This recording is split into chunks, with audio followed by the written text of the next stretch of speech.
Hey, what's poppin', Jam fam? It's me, your host, OmniJam, and I'm here tonight to do another stream. We didn't have one on Saturday because it was Survivor Series, which was a lot of fun. Had some people show up, but I really enjoyed the show overall. WWE is a lot of fun to watch, and I invite anybody that's interested or curious to hop into a PLE view party, and we'll hang out and have some fun. But for tonight, I think on my schedule that I put in the Discord, I announced Fantasian, and I wanted to play Fantasian, and I bought Fantasian, but it actually, I guess, has an official midnight release or some kind of other time zone release. Because not only is it not available now, but it doesn't have a pre-download or play in 8 hours or play in 2 hours or anything like that. It just is available December 5th. So we may or may not play it. I don't think it's very likely, but there have been some other stuff happening. A lot of news today in the world news, but in terms of gaming, there's one bit or there's one announcement that kind of grabbed my attention, and I've seen a little bit of it, which was the TikTok of Motriam, Light of Motriam, and it's a survival game, but it's been compared a lot to Horizon. And if you follow me or this channel at all, you know that I'm a big fan of the Horizon franchise in general. I like the characters and story and gameplay and the games and all that stuff. I've got the Lego set, I've got the board game, I've got art books. I'm just a big fan. I like the franchise, the IP a lot. And I saw this and I was hesitant to be too. I was hesitant to judge it too much off of the gimmick, because the little bit that I did see, it really did look like they were taking the machines from Horizon. But I learned a lesson earlier this year, that experience has, how do I put this, for ideas and selling points. Hello, hi Sarlina. For ideas and selling points. Hi Pierce. Hello. Uh, Experience trumps marketing. And this is the example I used because it was in real time, and I think you can find it. It's probably archived in my YouTube somewhere. I was streaming Power World with Lazy Gaming guys, and myself included. Everybody had described the game as Pokemon with guns. It was Pokemon with guns. You do a lot of stuff. I'm streaming too, sharing your stream on mine while oh yeah, thanks a lot. Hi Saralina's audience. Hello. Um, Power World was Pokemon with guns. When I actually played it, and I had been playing survival games up to that point quite a bit, I realized that it wasn't Pokemon with guns. It was a survival game with Pokemon, and guns were just another tool among other things in that game. And I kept saying that. I kept telling people like it's not Pokemon with guns, it's survival with Pokemon. And LGG was on the stream with me, and I got to a point where I opened up the progress bar menu or whatever. I said, "Oh, I get the machine gun at this level." And one of the members of LG immediately was like, "Why would you have to earn the gun? The whole point is the guns." And I had to yell. I had to yell, "No, that's what I've been saying. It's not a game about guns. It's a survival game with Pokemon, and guns are just a tool." Like it has to be hammered in because the marketing and the firing off the hip can be very, very influential.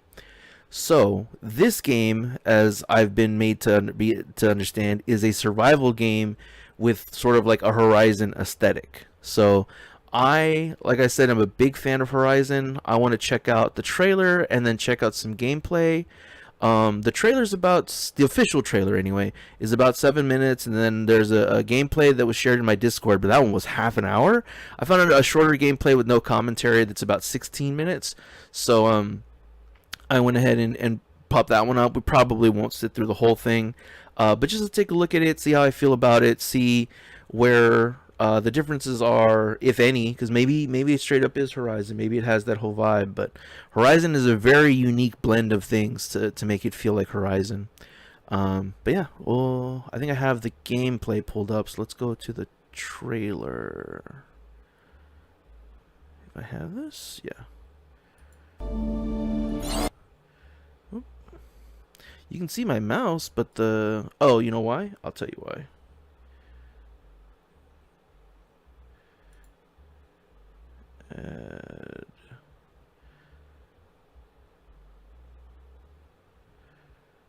We want this.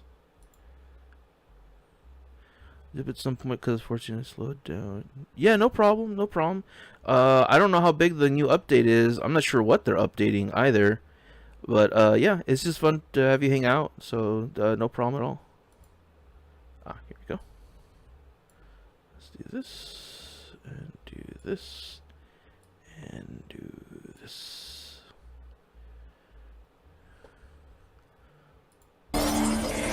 Oh, did I have the wrong one? I think I did the wrong one again. Remove.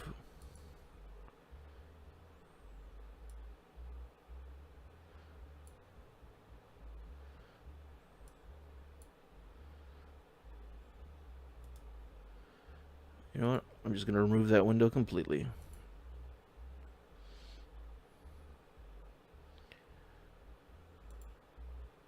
There it is.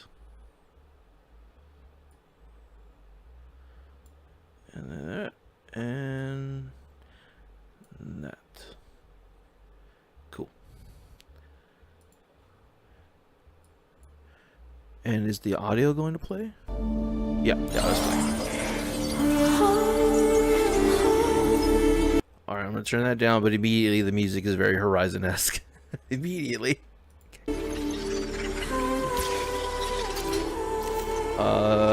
Those little orbs are more Destiny, right? Yeah, we're gonna look at the gameplay trailer after this. This is from the official channel.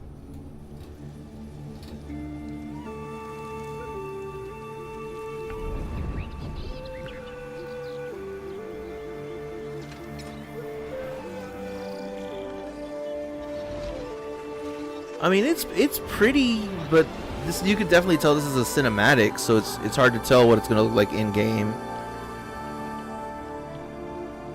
It's more open than Horizon, I'll say that much.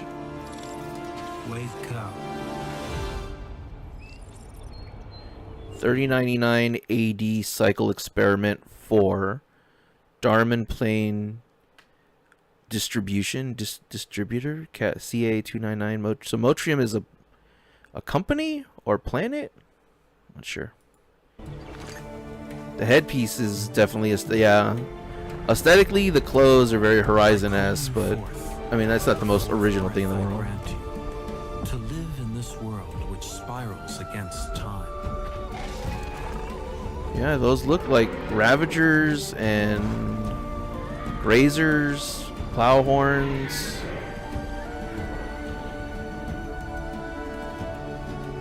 Yeah, probably mess up. And the red grass, yeah, and the red grass, yeah. I want to see gameplay.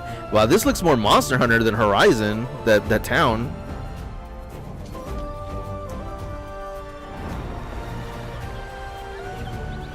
Yeah, you gotta have a glider in a survival game.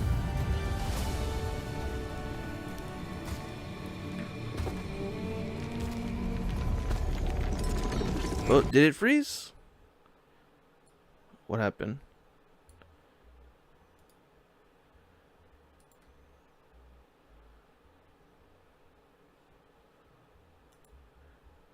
Is it me too? Am I frozen? No. Okay. Hold on.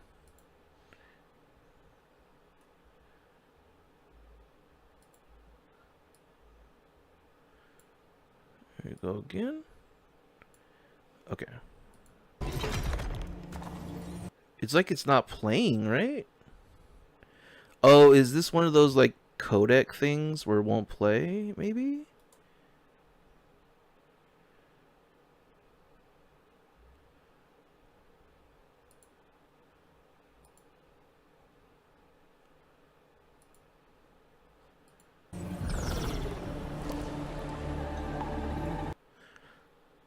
All right.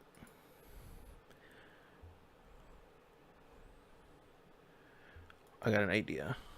We'll remove that. And let's do this instead. Let's add the desktop as my source.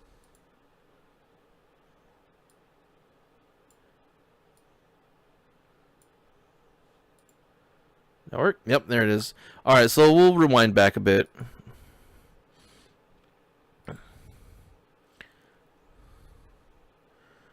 Okay, I'm not sure. I don't know if it ever played, but we went back a little bit. This trailer's only like 7 minutes long.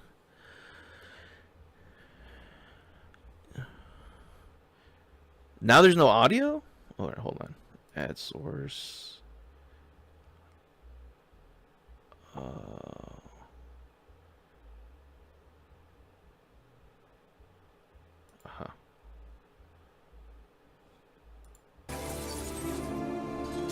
There we go.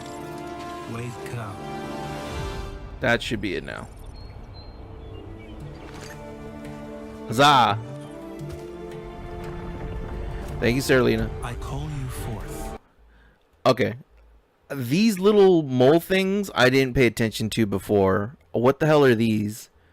They don't look like they're based off an animal. They look totally original. They look like little turds. No, they're they're like shellfish. Look, they got like claws and they got little legs, right? Am I wrong about that? Maybe. Although, why are they in the forest? I call you forth. The fourth breath I grant you. And then they've got these big deer things. They look like grazers from Horizon. And these look like ravagers. I mean, those are just elephants. I was going to say those are the tremor tusks, but they're very different. This is a pelican bird. There's something like that in the DLC for Horizon 2. This is the town I was talking about. This town looks very Monster Hunter. Like, I could imagine myself walking around in Monster Hunter and, you know, like going to the smithy and doing stuff here. But it does look like they built it around something high tech because there are the doors over there, even though they're all low tech. Headpiece, so I'm assuming that they're kind of a leader.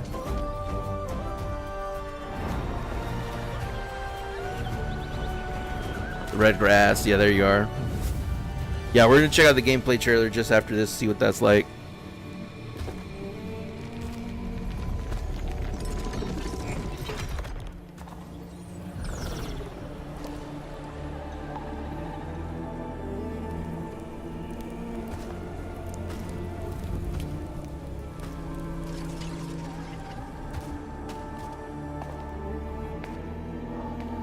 We are with you always, as long as the world shall live.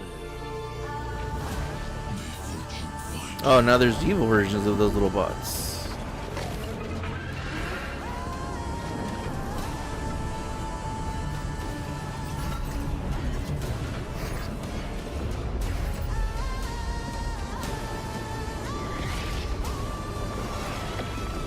Oh, did you see that Terminator shot? Remember when, I guess spoiler alert for Terminator, when Sarah Connor has that nightmare and she's like behind the fence and her body just explodes? Sick.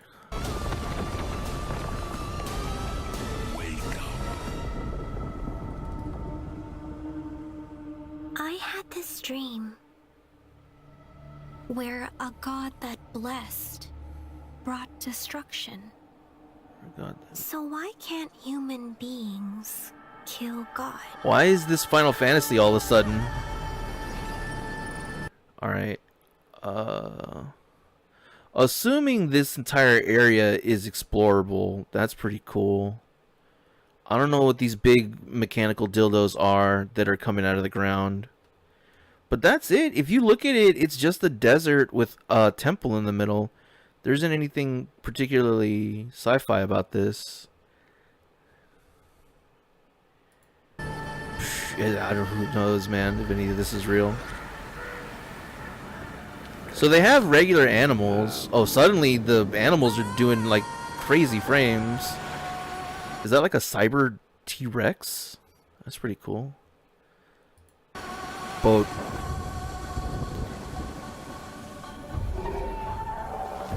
The grazer again. Is that a gorilla? Here's... Oh, that mask is cool. I like that. Midriff.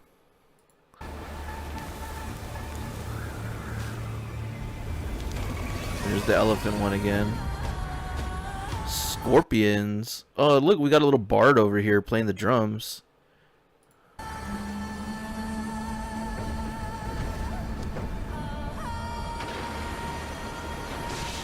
There's the boat again. It does look a lot like Zoids. That's pretty cool. I hate giant monsters in the water. They terrify me. This would be a dung beetle. This looks like a 100% a dung beetle. 4000 AD. What the fuck? Oh, it's got some kind of radar effect to it. What was that? So you outrun the storm, and it had that these pulses around it. You got mounts apparently. That's a big machine. Oh, that looks like a dragonfly in the water.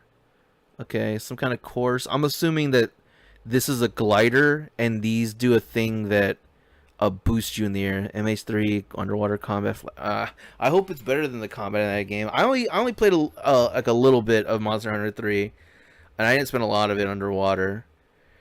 So I never got to fight any of the big monsters. I did more exploring than anything. So this is just like traversal. There's the survival stuff. Oh, look.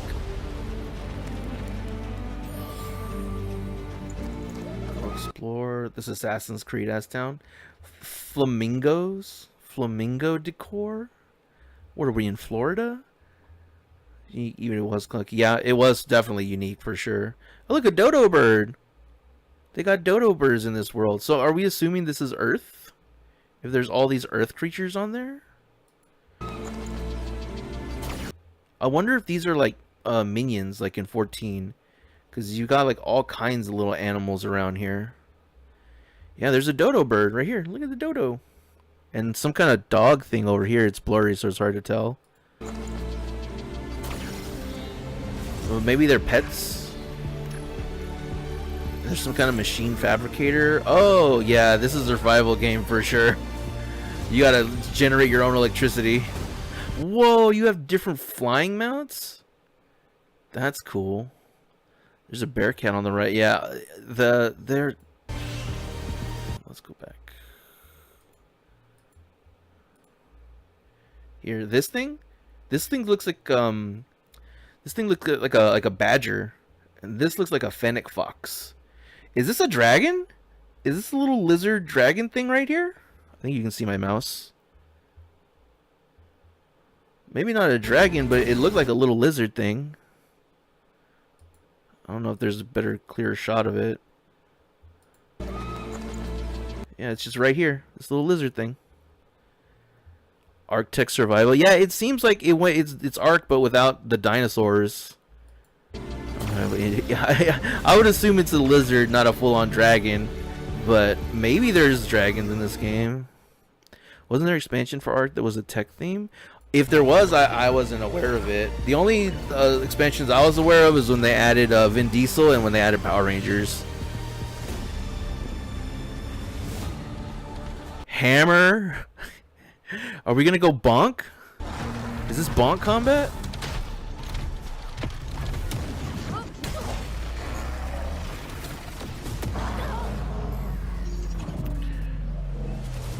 That sucks. I mean, I'm not saying that it's bad. I'm saying like that sucks to be caught and not be able to do anything. There we go. Yeah, it looks more like Monster Hunter. That looks like a Monster Hunter moveset. Except you can jump. That's pretty cool. Oh, so you got invincibility frames. some sort. Or maybe that was super armor? No, you're getting stunned now. You gotta roll out. I guess this is a sword and shield. I mean, it's obvious. It's like an axe in their hand, but it's basically sword and shield.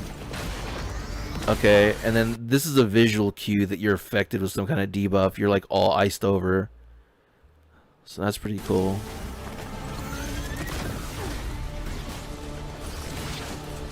It's fighting something, so either that's your mount. I'm assuming that it's that your mount fights by your side. Creation, yeah, for sure. Character creation. I'm curious what all the customization is gonna be. In terms of gameplay, this does not feel like Horizon. This, in terms of gameplay, this is more Monster Hunter. But this isn't full Monster Hunter. It's Monster Hunter that's third-party combat. Because in Monster Hunter, you don't usually want a play locked on like this. This one is more locked on. This is very traditional third-party combat.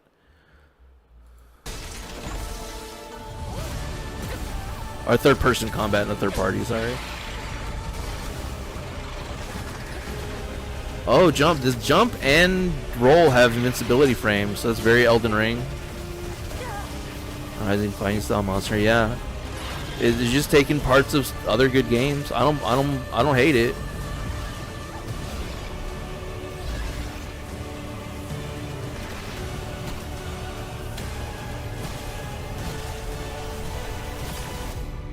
That was cool. What was that? Hold on. So there was like a gun on there. I wonder if that's like a quick time event or something. Like you get locked into that animation. Because they knocked the gun off of that elephant, right? Here they knock it off. It's gone. It's on the ground. They can't pick it up, but you can aim it and you can activate it. So that's pretty cool. I don't know. I don't think this is encroaching enough to be a lawsuit. It feels very different. I mean, obviously it's influenced and taking parts of a lot of different stuff, but I mean, as someone who's put hundreds of hours into Horizon, this does not feel like Horizon. It's just aesthetically a lot like it. But I mean, it's tribes with machines, right? Like, Horizon doesn't have a 100% trademark on that. This is pretty cool. Mounted combat.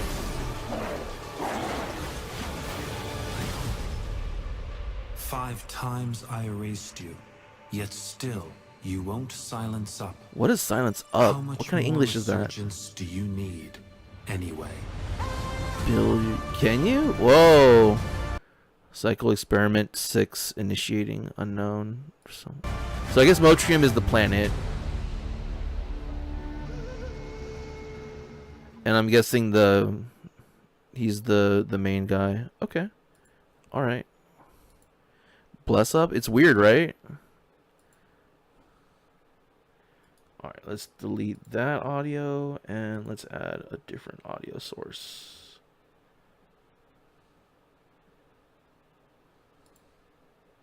Okay. And this is the gameplay, which I saw like maybe a second of it. So I immediately can tell you the first thing we're going to see is super survival. Or that's a nice way to say shut up. Yeah, what is silence up? Why can't you silence? That's such weird English. I don't understand how they came up with that writing.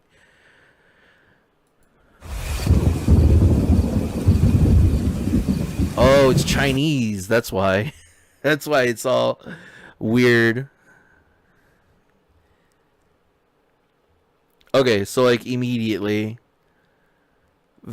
HUD is very far off in the corners.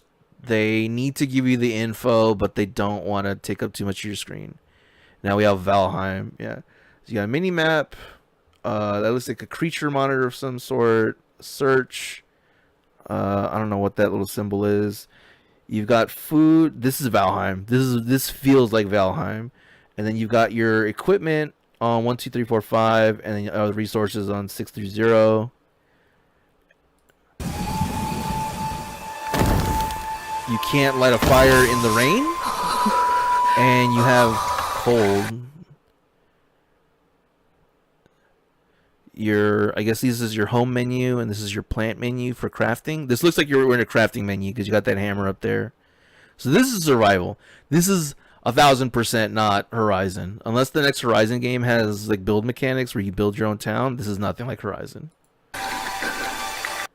And then they have 0, 3 mushrooms, so they're trying to, the menu's assuming they want to make something. Got your build menu down here, right under the hammer symbol. Yeah, the mountains. I mean, yeah, I could see how that's Horizon-esque, but I mean, if you look at the real estate that this is taking compared to the rest of what's going on here, it's not really Horizon.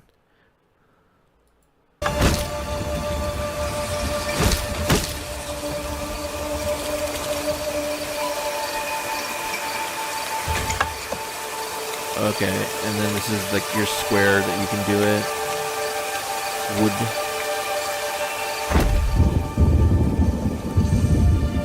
Oh, yeah, so this is Pow World.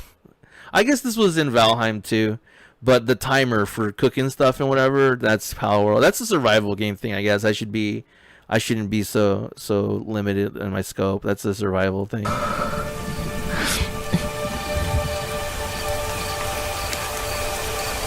Crafting table, they're back in the crafting menu.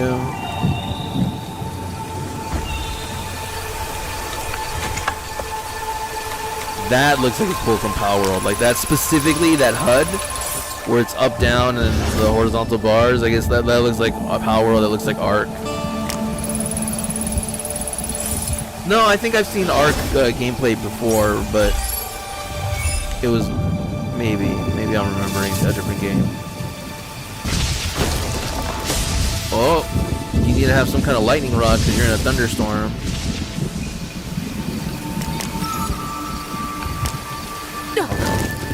Yeah. So thanks for hanging out, Serlina. Have fun in 14.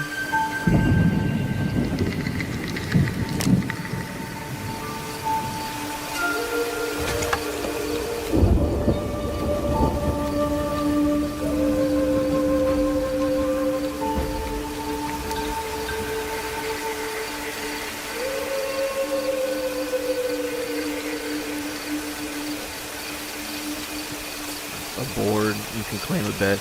Yeah, this is Valheim. Let's see if we can skip ahead a little bit.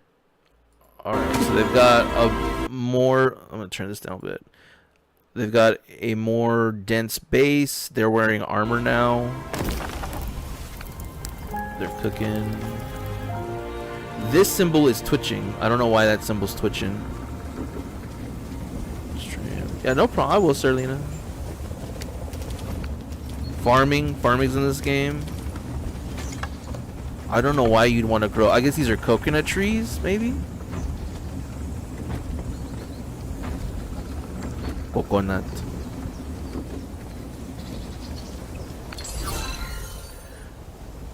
Hey, little duck friend. A little platypus friend. That's cute.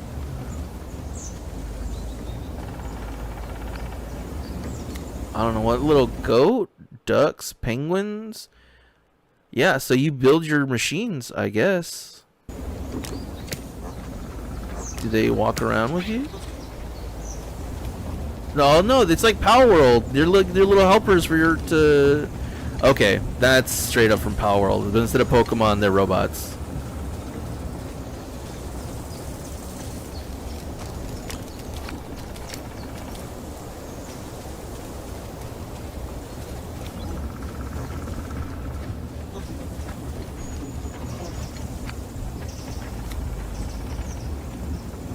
Try and suit this Nintendo, yeah. And then you pull out your dick and you wave it around. I do think those goats are adorable. Oh, that little frog thing. Oh, what is that? What are you?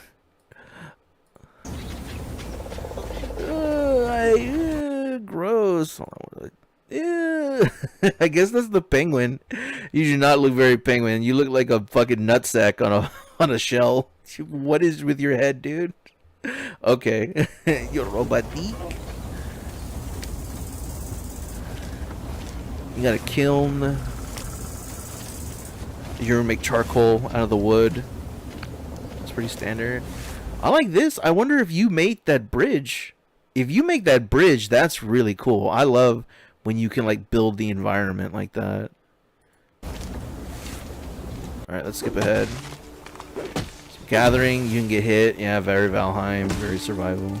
I've played a lot of Valheim. I've seen Ark. And I've played a lot of Power World and Minecraft. And I'm trying to think of the other survival games I played. I think those are the main ones. So those are where I get a lot of my influence. Hey, thank you for the sub. What's up? Hold on. Oh, I'm not in a voice chat. Hold on. Go to Omni streaming and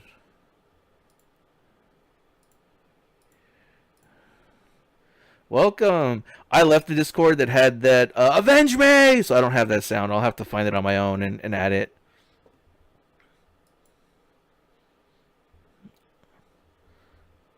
You got that though. Hey, hey, HA. We're checking out Motriam to see what all the controversy was about. As far as I can tell, this is not a Horizon game. It's got robots and you're aesthetically in a tribe garb, but this game is absolutely not Horizon. I gotta see what the combat is. Bonk.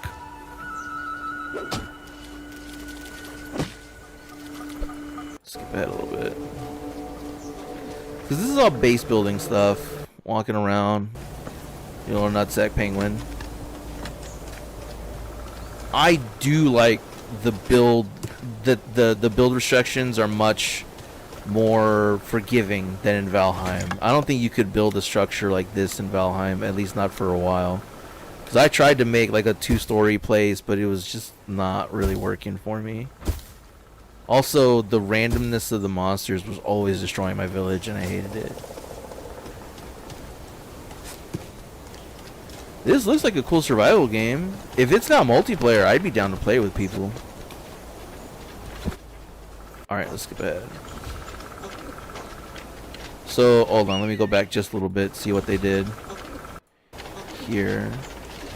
They open their menu. There's some kind of progress bar.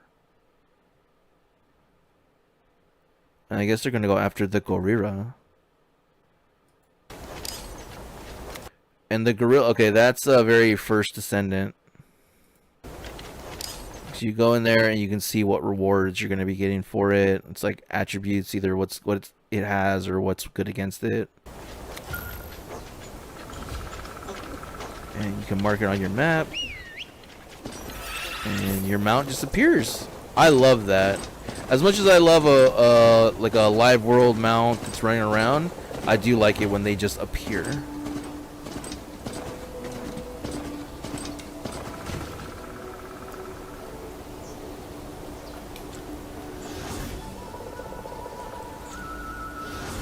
Okay, so you can overboost your health for combat and shit.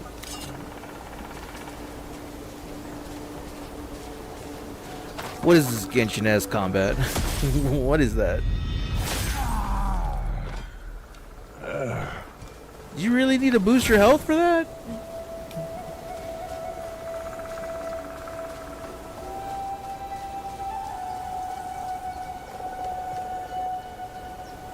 Oh, so you're in some kind of bandit camp or something. I call it bandit camp because I've been playing a lot of Horizon.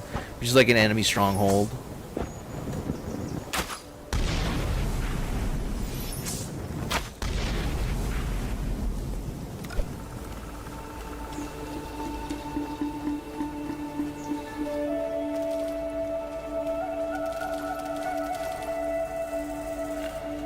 I will, if I play this game, I will probably be turning off this music because that pan flute, I can only handle so much of it. If I have to sit there for like 5 hours listening to, this is not gonna be for me. Absolutely not. I do love that the structures are very forgiving in this game. Like you can make stuff just about anywhere.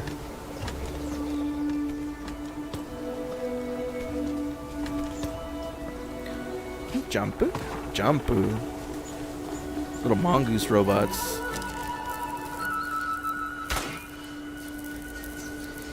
What was that about? What are you doing?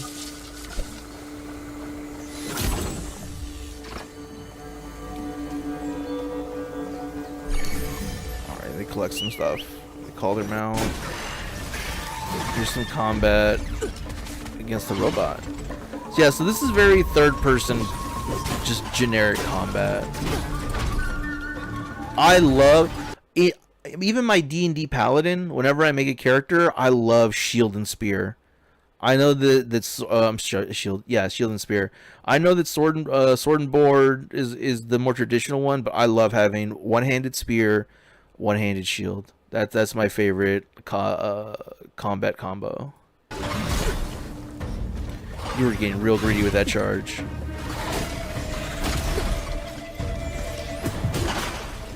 And it does look like they have so this part they take from Horizon, which I've got to assume other games have it. There are parts of its body that glow when he attacks, so I'm assuming he's doing damage to those parts, and those are either going to reduce damage because their armor probably be broken off, probably be affected by different elementals, like buffs, things like that. But that's not unique to Horizon, right? That's just like a third-person combat thing. And you get more rocks.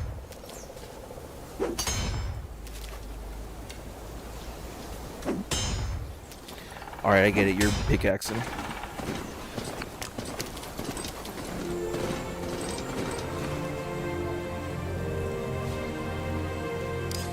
And you're still working your way towards the gorilla.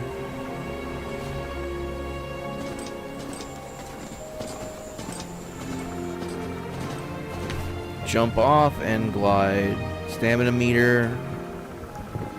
Very Legend of Zelda, Breath of the Wild.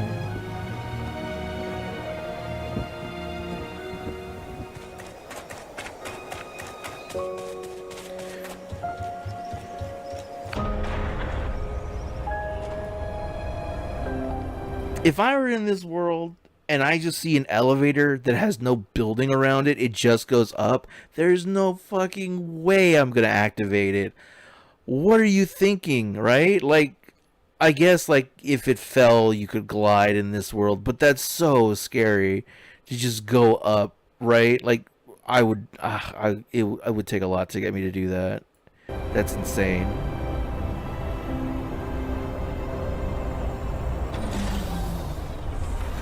What in the Dark Souls arena is this?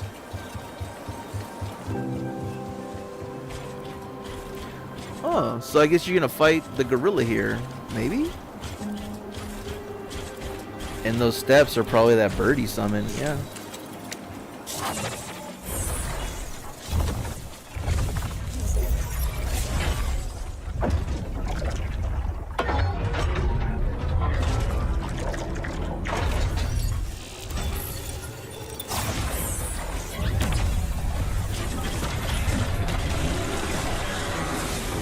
Who has summoned? Is that a bow and arrow?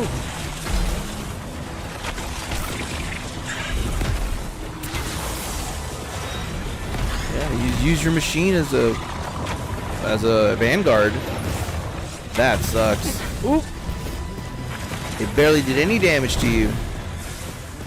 Those iframes are generous. Super generous. Oh my gosh.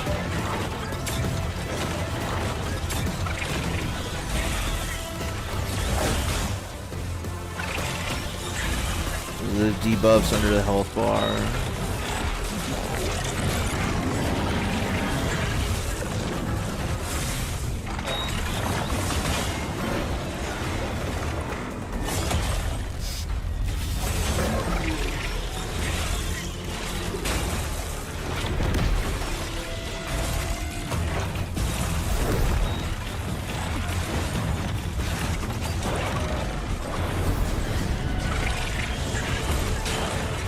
Hit it! It's stuck in that flamethrower animation. Whack it! Your bird's dead. Dead as fuck.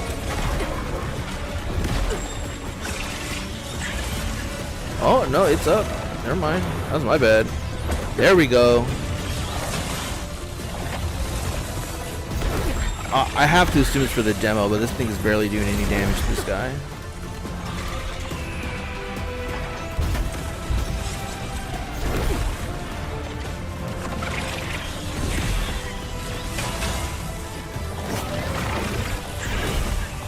There we go. Now we're doing damage.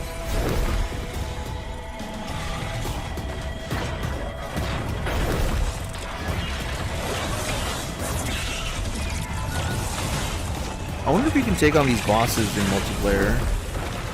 That'd be pretty cool. If you do the multiplayer, could you have multiple robot friends? That would make things very easy.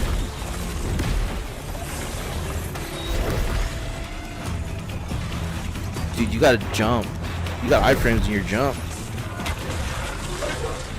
Did you just blow off a piece of armor?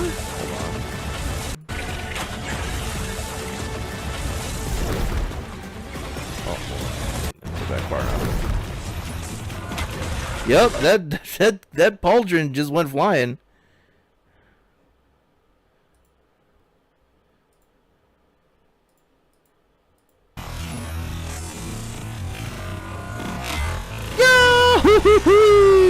I just wanted to do that. All right, normal.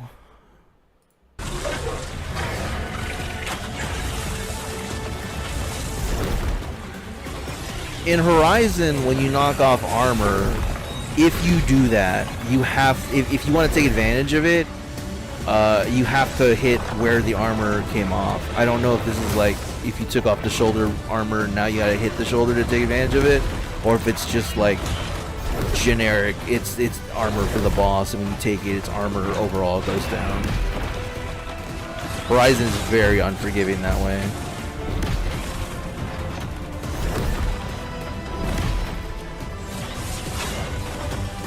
That was a cool charge slash. Oh, you did it right there again.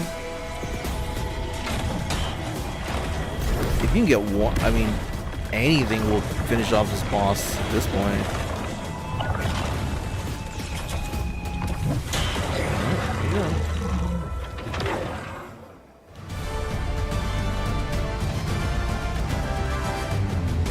Yeah, that's pretty cool. I mean, it's a survival game. For sure, first and foremost, it's 100% a survival game. It's not a Horizon survival game. It's not a full rip-off of Horizon. Aesthetically, it's extremely inspired, and that's being generous, right? Like, it's very inspired by Horizon. But, I mean, if you like that idea, you know, a future world with with sort of like tribe aesthetics against robots, I mean, you can't really go much out, too far out of the way than Horizon, right? If they made it real, if they made it real animals, you could argue either it'd be too violent or it would be too much like Monster Hunter. If they gave them like full armor to fight the robots, it'd be like, how can you do a survival game unless you change like all the aesthetics of everything? So they probably had tools to do a forest world or some, you know, some kind of earth world, and they were like, well, they're just gonna make leather and cloth and stuff like that, so we'll give them tribe aesthetics, and then they're gonna fight robots because it's like the future. Well, I get it. It's pretty cool. And that water monster looks pretty cool. This big angelfish thing. But yeah, I think it looks cool.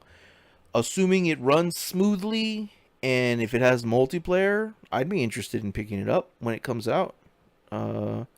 It seems like it'll be available on PlayStation as well as Steam and Epic Games, I think is what it said. Yep, there's multiplayer. So multiplayer confirmed.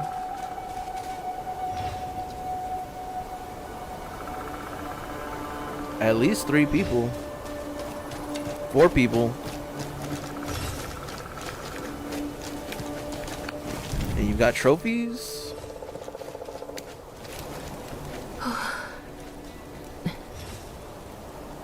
1 out of 4. Oh, but we can't have beds together? Me and my homies can't sleep in the same bed, Snow White and the Seven Dwarfs style? No, never mind. I'm not interested. Alright. Well, that was fun. Yeah. I think I'll probably keep an eye on that. We might even play it. Who knows? Who knows? But that being the case, let's go ahead and let's swap over to Horizon. I mentioned it at the... Well, you know what? I might as well check Steam while I'm here. I mentioned it at the start of stream. Fantasian is still not available. So I wanted to play Fantasian tonight, and I did buy it yesterday. There's no real incentive to pre-order. You get like an item that lets you get bonus experience, but if you play enough of these games, you know that that's helpful, but you quickly swap it out for better stuff. So we'll see. But it doesn't have a countdown to play. It doesn't have a pre-download option or anything like that. So it's a little disappointing. Let's go back here. Fast Food Simulator was a lot of fun last week. I'm excited to see if the crew wants to continue running the Jam Fan Burger Slam with me.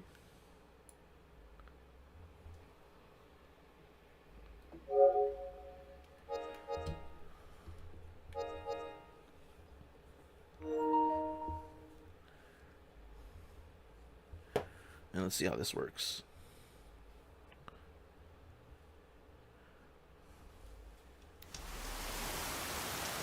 Okay, cool.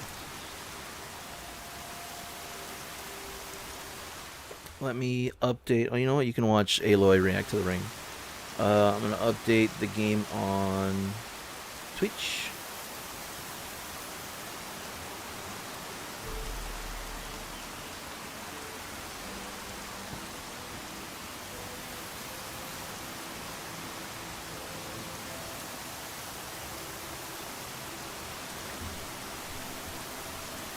Alright, very cool. So, a couple things to note in this game. The last time I played Horizon, we were doing Ultra Hard New Game, not New Game Plus.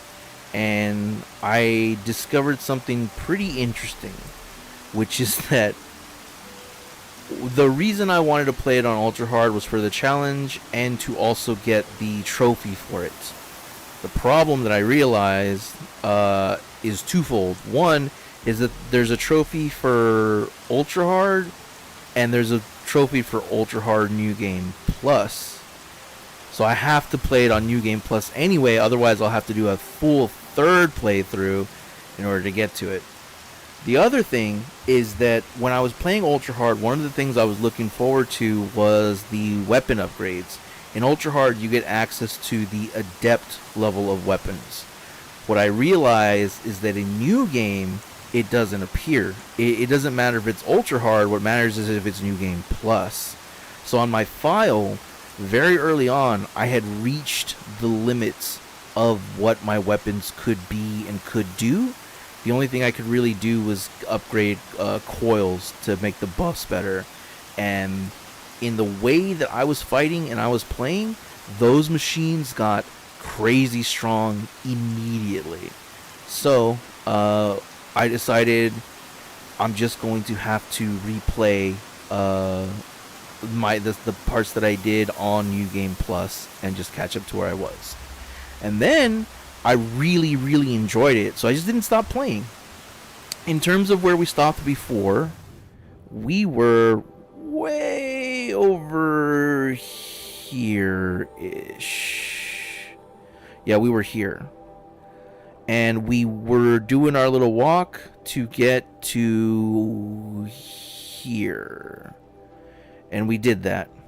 So, to sort of catch up on what's going on in the story, and I love talking about the story, so if you have any questions, just let me know. But just so you know, and there's no questions or confusion, we had made it. I couldn't find any results. PlayStation, I wasn't talking to you. So we made it to where our goal was to get from here, the Nora, like, outer lands, whatever, travel through the desert and get to Meridian. And Meridian would be the place where we can try to find out more information about the Oseram guy that we were chasing, who recognized us at the Brave challenge. When we got to Meridian, we found out that he was actually being blackmailed or whatever by a group called the Shadow Karja. They kidnapped his family, and he was forced to do their bidding. And what they wanted him to do was to get into the Norlands and find a way to bring back the corruptors, which are like these old world machines. When we found that out, we tracked him down, and he was like, I don't want to be a bad guy. I just want to save my family. We spared him, and then we helped save his family. And in doing so, we learned that there was a larger machine called Hades that recognized us through his focus and made us a target. At this point in the story, we don't know why Hades marked us as a target. We don't know who Hades is. We also learned that the woman we saw in the mountain cauldron over here her name is Elizabeth Sobek, and she's from the old world, and she was put in charge of saving the world because this idiot douchebag billionaire company CEO dude named Ted Farrow decided to make these machines to sell as weapons of war. And the thing that was unique about these machines was that they were self-replicating. They didn't need fuel, because what they would instead do is eat biofuel, which means they would eat plants, they would eat dirt, they would eat people, animals, anything, and that would refill their battery. And there was no back door to hack into them, so whoever bought them, they would have full control of it. Well, there was a glitch, and one of the machines was like, nah, we're going to be in this for ourselves, fuck the humans. And they started self-replicating themselves and hacking all the machines around them. And that started to lead towards the extinction of humanity. At some point, Elizabeth Sobek learned about the story, or learned about what really happened from Ted. They announced it to the world after some discussion, and she introduced this plan called Zero Dawn to save the world. At this point in the story, we don't know what Zero Dawn is. We don't know how she saved the world, and we don't know her relationship to Aloy. Parallel to that, Meridian is having its own thing. The Shadow Karja are trying to kill or assassinate the new government that was there, because the new government brought down the previous one. The new king brought down the previous king, because the previous king was this dude who was like capturing people, enslaving them. Anybody that was different from the Karja, so any other tribe, was fodder for them to enslave, capture, put into coliseums, murder, pillage, whatever they wanted to do, because they weren't Karja. The new king didn't like that, and so he killed them he led a coup and took over. He's the king, and they're trying to make the Karja better. We have two main quests going. We need to... Silence is also a dude that introduced himself. He's the actor Lance Reddick. He is leading us on a quest to find the answers to what Elizabeth Sobek was doing. And then The Sun Shall Fall is the quest line to help protect Meridian from the Shadow Karja. So we're going to continue on the one to answer all the questions about the world. And that's where we are. We're right over here in the corner. We're going to find out why Silence sent us here. We need to get over here to get underneath this ring to get into the orbital base to get more answers. But this is right where the Shadow Karja people are. And they all have focuses, and if Aloy goes in there, they're going to fucking murk her. So she was like, well, can we knock out their network? And Silence was like, oh, interesting. Well, there's a way to do it. I'm going to lead you to it. You just get your ass over here. So there we are. You're all caught up on where we are right now. Aloy, you're very close now. That's Lance Reddick. I was wondering when you'd speak up. There's a sheer rock wall just ahead. Look close, and you'll find handholds leading up. Oh, really? And who put those there, Right. Why would I expect an answer? It's so much more exciting to keep it all a mystery. Crash the Eclipse Focus Network, he said. So how are we gonna do that? Oh, wait. I forgot. We won't. I do all dangerous stuff. You just listen in.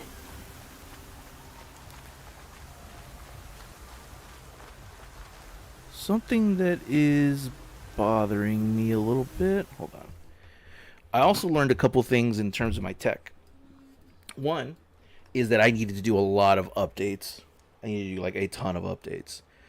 Second of all, I've learned that the HDR, because of my monitor and everything that's linked together, sometimes my game will get all like rough to like I don't know what's the word I'm looking for. It won't be smooth. And so I need to power cycle my capture card and then reopen my capture software. And that will usually fix it.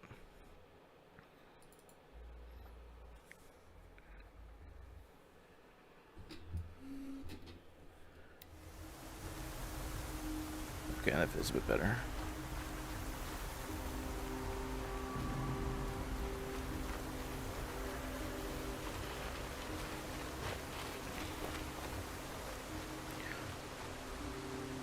And while this is on New Game Plus, this is on... See, this is on Ultra Hard. I can't change the difficulty. I can't adjust the difficulty modifiers or anything like that. This is just straight up Ultra Hard.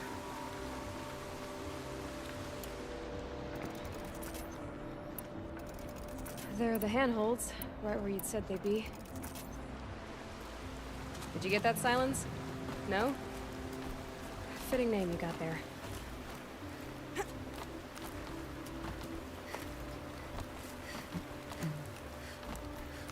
All right, what now? You wait, that's what. Take a seat at the campfire and rest. When night falls, we'll talk.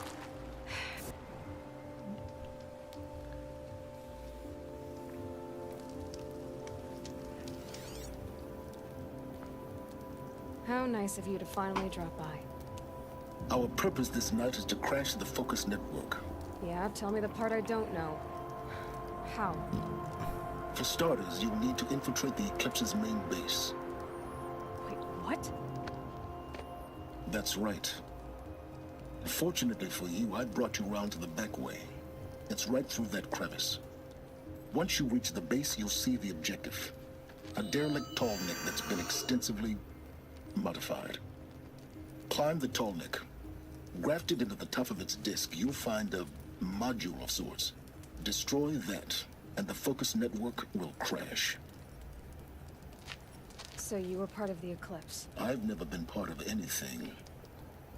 I serve my own interests, always. But it is the case that I assisted the Eclipse before I sensed the threat they might become. It was a mistake that I'm doing what I can to correct. What sort of assistance did you give them? Head through that crevice, Aloy. You have more important things to do than ask questions. Ooh. They are not friends.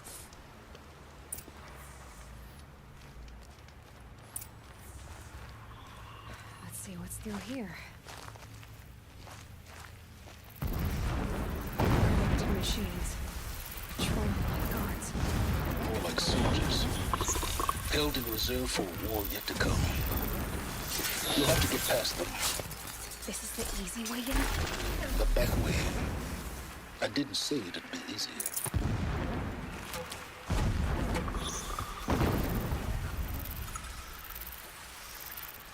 And I don't have... Okay, wait. Does that say 11 or 4? No, 4. Fuck. Can I make some big potions? Before I was streaming, I played this game a little bit, and I was trying to hunt geese for a part that I need, but I wound up getting interrupted by stalkers and scrappers, and they on ultra hard are no joke. Please, please, please, please, please, please, please, please, please, please, please, please, please, please.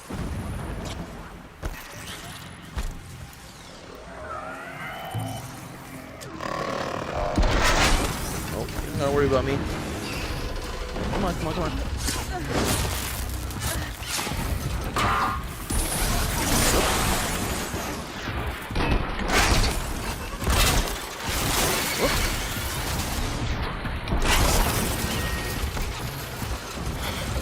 come on.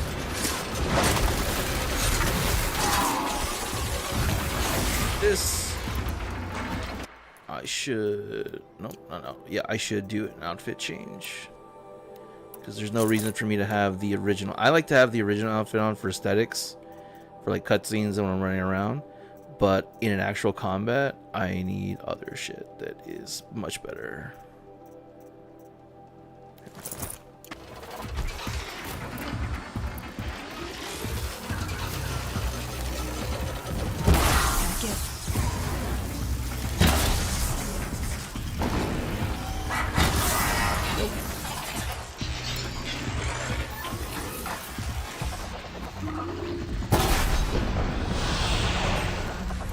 You know what? I should do this.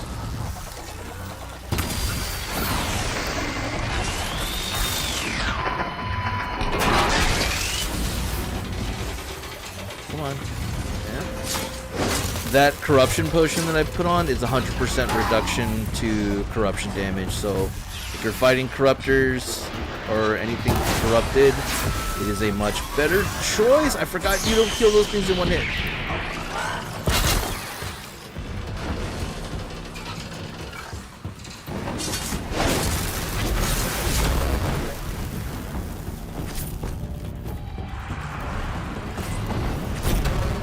Yeah, I know you're upset.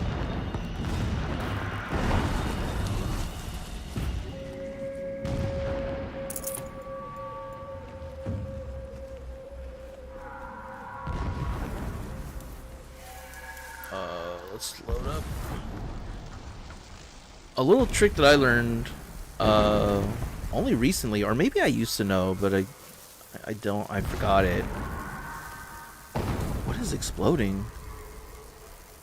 I guess if I hadn't got caught, I could have like walked around wherever.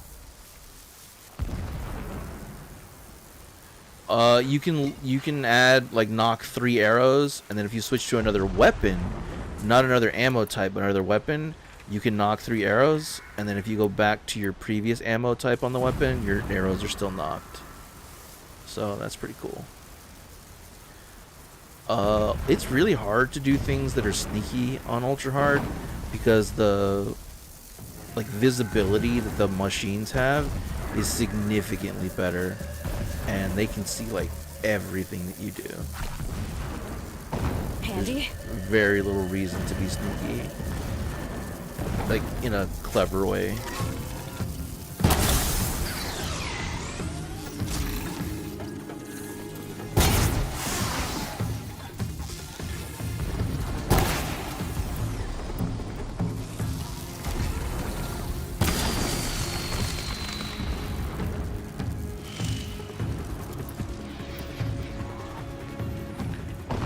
Dead? Sick.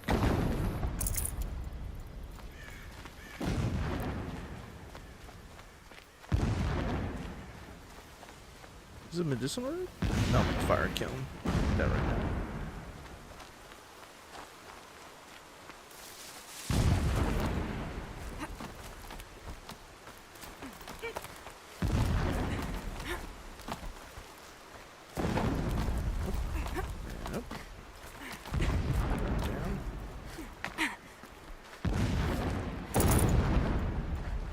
Explosions in the distance. Pay that no mind. Doesn't concern you.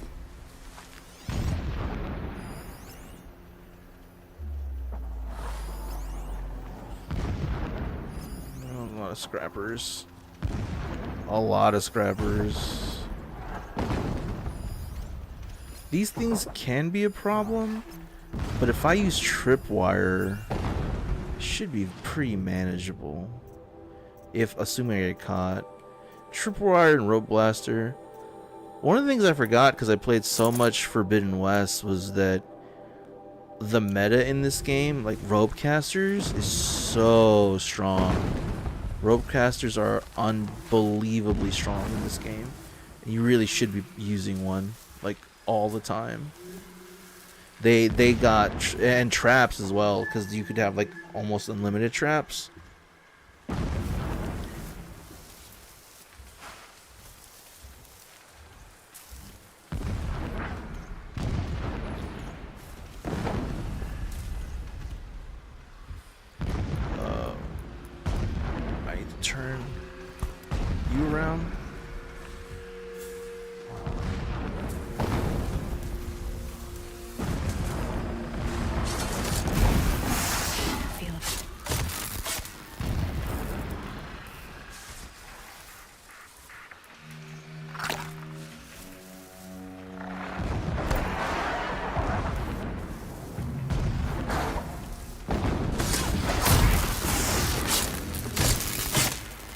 all do not need to look at me.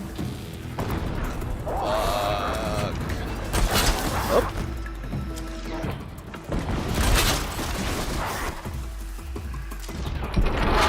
Dude, stop. Give me a little fucking leeway.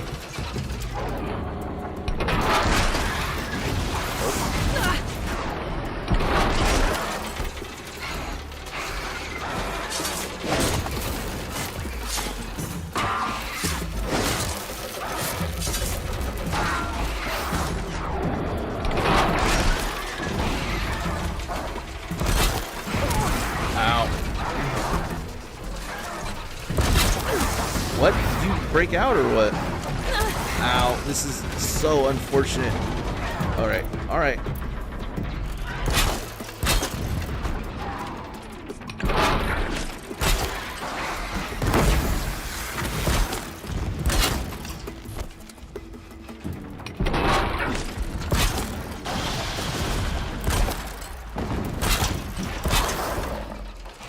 I'm going to hold.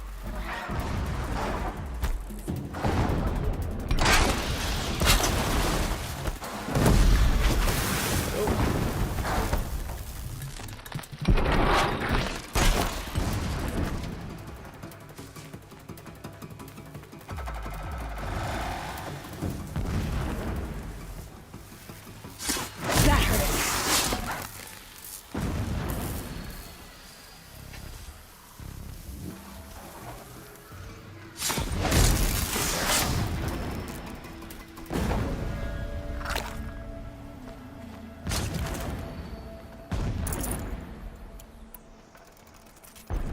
Man, imagine if I could aim. Holy shit, I'd be invincible. We're apart.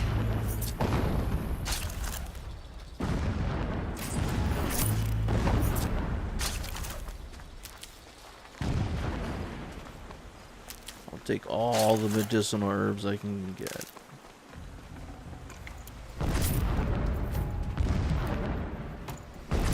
These will keep.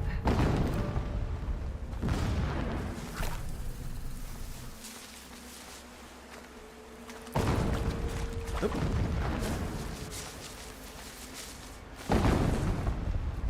Getting close now. Head for that ridge. I got it, Silence. Calm your bald ass down. The tall neck's just over this ridge. You'll see it when you reach the top. Now be ready to act fast. You need to get in and get it done before they raise an alarm.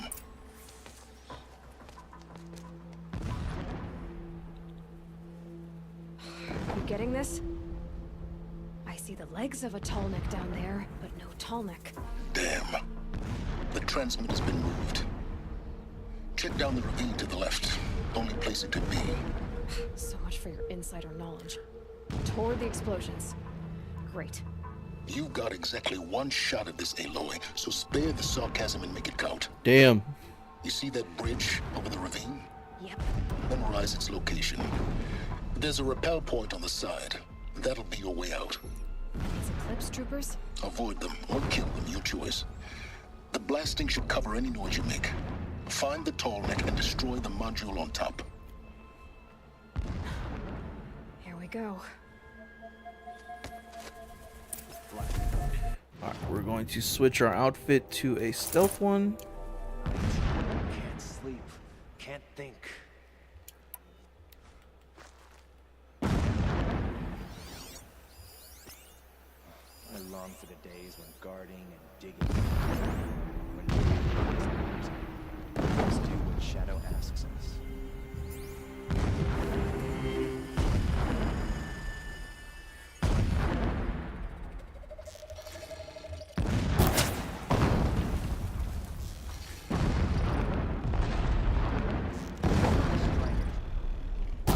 Into a monster. Power of Shadow.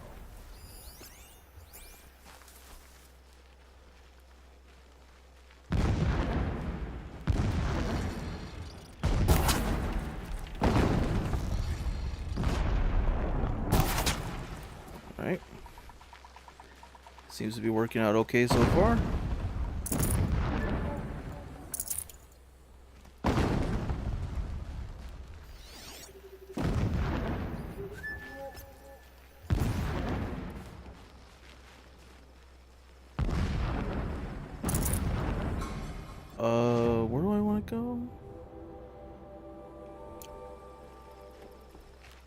Assuming I gotta follow this path.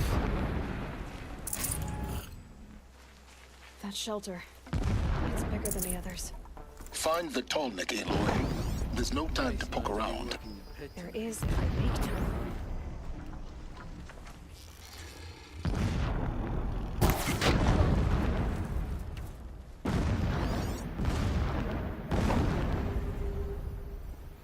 Anybody else fucking around?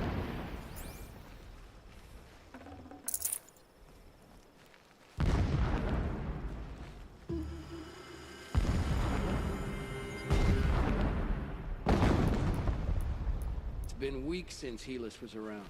What's he been up to? Terrifying stuff, I'm sure.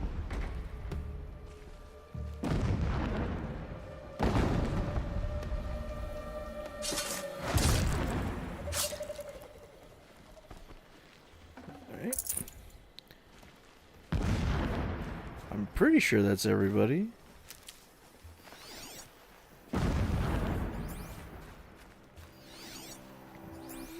There's one item right here. Helis, true soldier, concerned with victory, fine. Or you're right here. You didn't hear shit. Good night. Is there fighting up ahead? No. It's a mining operation. So long as you're quick, it won't affect you. Oh good, another secret.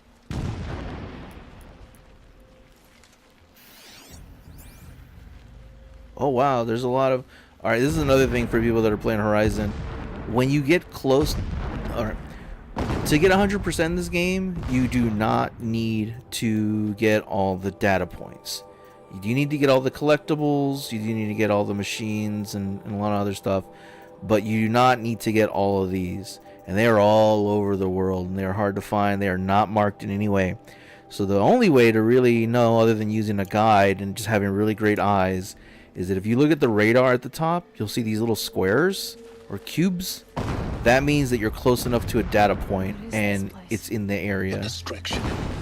There are several data points.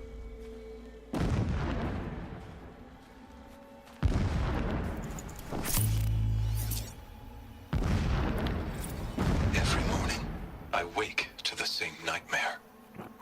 The same reality. Holy Meridian in the hands of profligates. Debased. The spire, towering above the horizon like in a glittering spike through the center of my mind. Every daybreak in exile is a mark of failure. The count of days runs thin. I will see Meridian retaken. The profligates slaughtered. A true king restored to the Mesa throne. In this, I have become an instrument of prophecy. Hey, Helis really wants to destroy Meridian. Eat him in coddles. So long as King Itamen languishes at sunfall, coddled by his mother, he will never learn the true lessons of the sun.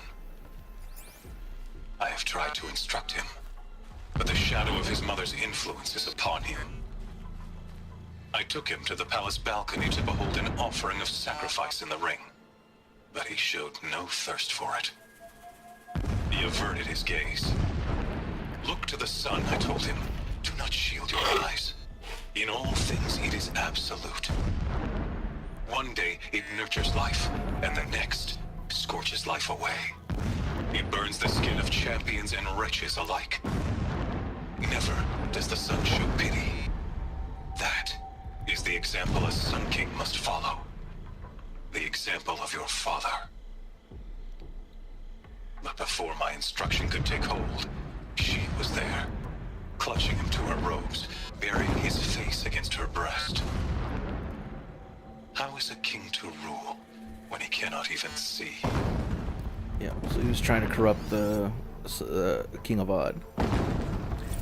My lord, the 13th king of the Karja Sundom was murdered. Cut down by cowards who mistook firm rule for madness. Ever the strong are beset upon by the weak. So he said, as the traitors launched their assault. as their cannons forged by Oseram filth toppled the battlements and burst the gates. I would have fought to the end, but it was his will, the will of the sun, that I lead the prince and queen into the west, to safety. My lord did not hesitate. He saw his fate. He looked into the sun, and he did not blink. With me, he sent kestrels, nobles, sun priests, and slaves. Killing all that stood in the way, I carved a path to Sunfall.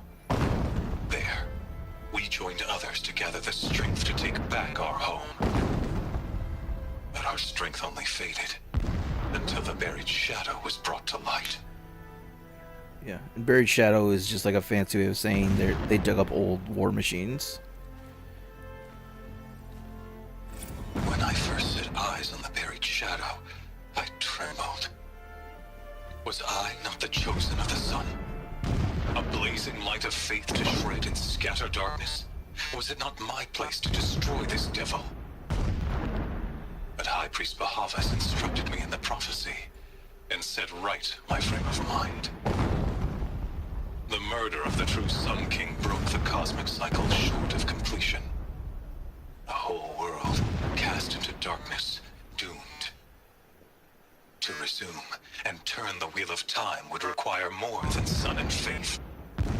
All forces must combine, all halves of nature join to one cause. Shadow to sun, night to day. Even a buried shadow wants the wheel to turn, for without a sun in the sky, there can be no shadow. This guy's crazy. Never does the sun show pity.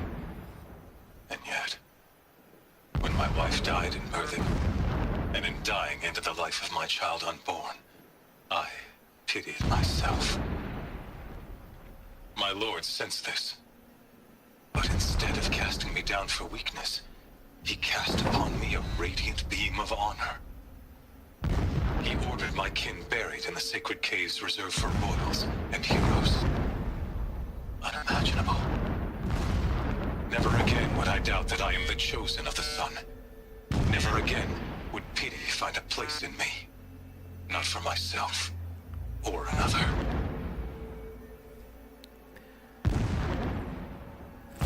His wife? When sleep refuses to come, I think of our wedding night.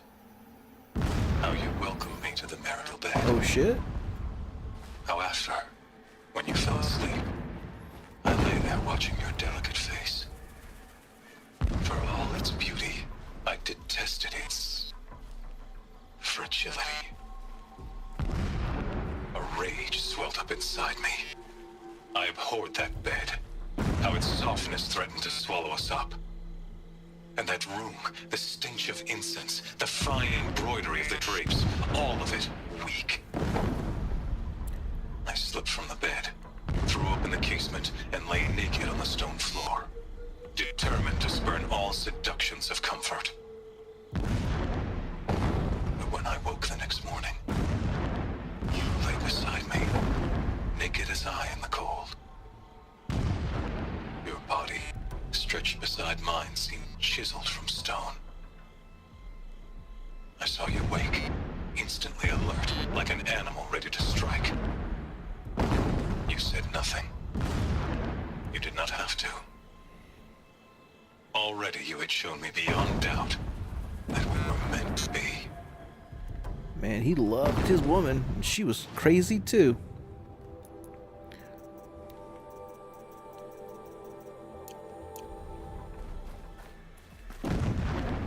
Alright.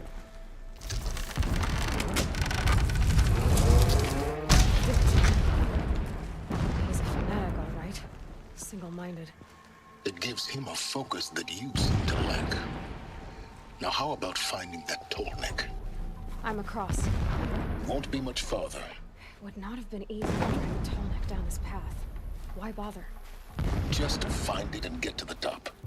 Destroy the module and then get out fast as you can. Sure is a lot of blasting up there. Sounds busy. Busy enough not to notice you, let's hope. Well, damn, dude.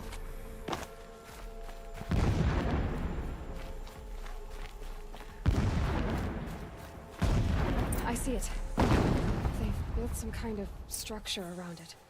Climb it. The sooner this is done, the better. I don't like this. It feels wrong. Everything here is raw. Just get to the module and destroy it.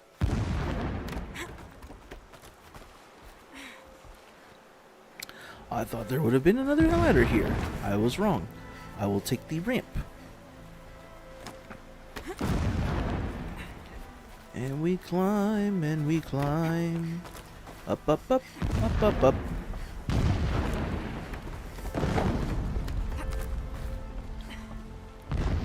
Up, up, up, up, up. Up. There we go. I see the module. Good. Now be quick. This is Hades? Oh, shit. This is not the time. It's a metal devil.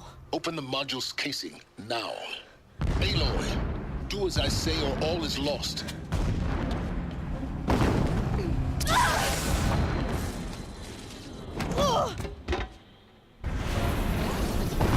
Uh-oh. Entity has come here.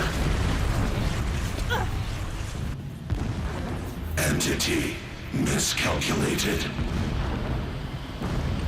Entity cannot destroy me. I am beyond its reach. Maybe you are. But this isn't!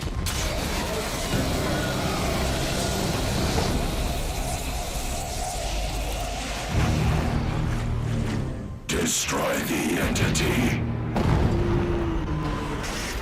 That is not bueno.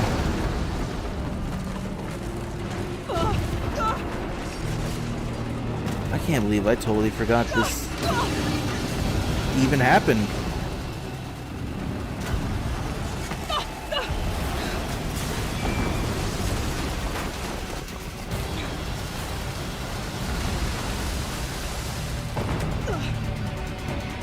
Keep moving!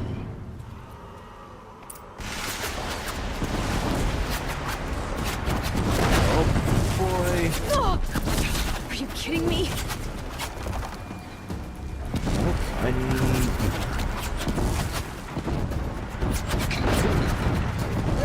Yeah, you think? What do you think I'm doing? Taking a nap? Wow, that's a lot of corruptors. I didn't notice the ground was there. I thought I was going to keep going around the cliff. I didn't think I was going to jump towards it.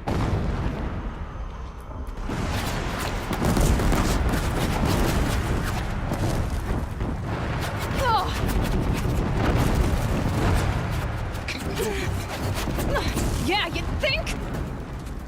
What do you think I'm doing? Taking a nap?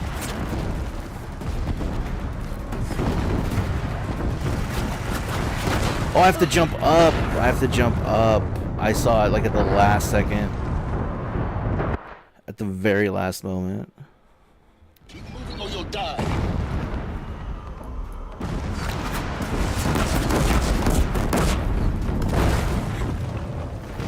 No way.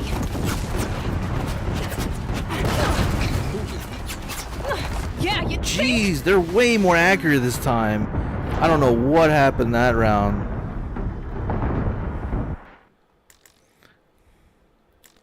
Keep running!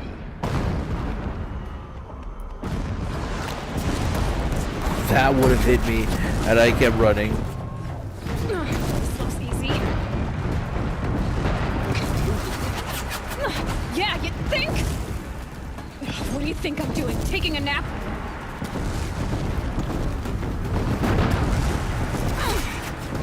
Ow, ow. No way.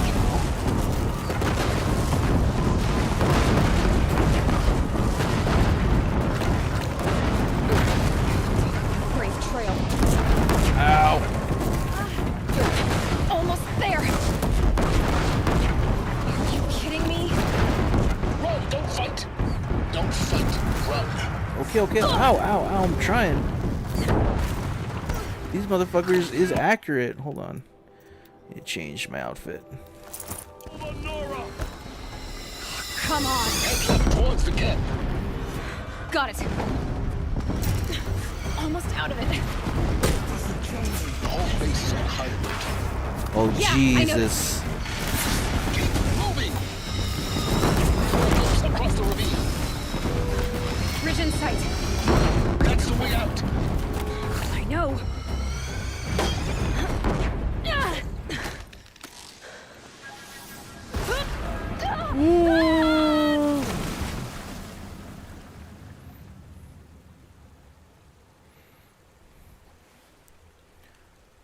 Sick.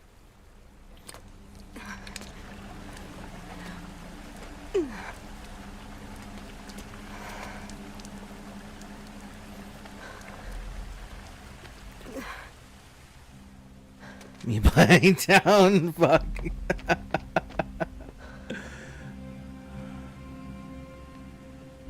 Bro, that place sucked. I swear to God, it took me like 3 hours just to climb down there because I was playing it so slow and so safe, and I hated those. What was it? Wasn't the curse things that were there? It was something else that would like poison you Rough going, but you survived. to give you toxic. You knew Hades was there and you sent me to him? I won't deny I risked your life, but it was the only way. Now, with the focus network down, we can both get what we want. Access to the secrets of Zero Dawn. I'm past trusting you with secrets. Good. That means you're wising up. Trust is for fools.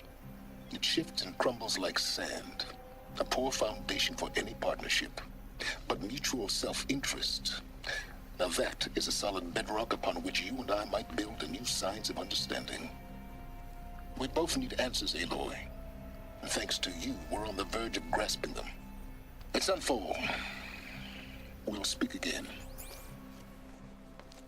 You miserable... Damn him.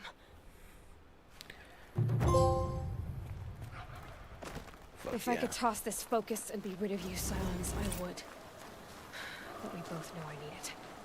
Sunfall it is. And Zero Dawn. I would very much like to heal.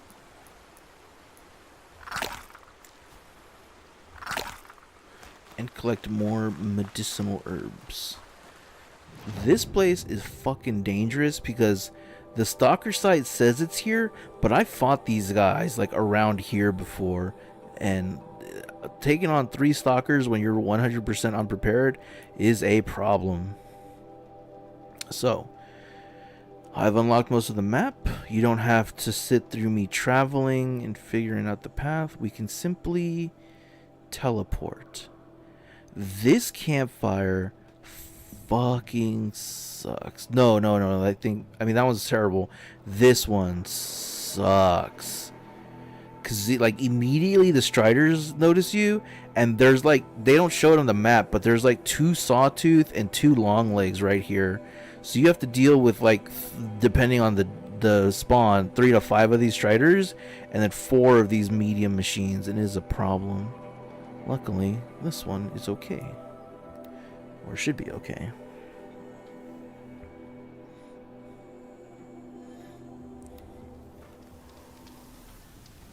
Just in case, let's put on our sneaky suit. Let's do a cheeky little quick save. And let's get to getting. If I see any medicinal herbs on the way, I will try to pick them up. That's Fire Kiln. I'll tuck that away. Medicinal herb. Sunfall. The Mad King Duran's summer palace. A bulwark of Karja might against the howling Forbidden West. Thanks for the history lesson. But they have no idea what lies beneath. We will learn much from this, Aloy. That's what I'm hoping. Just doesn't make sense. One day he had a little cough. The next, it's gone. Cool.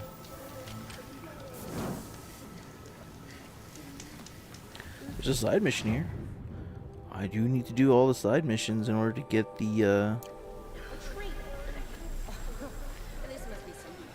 trophy.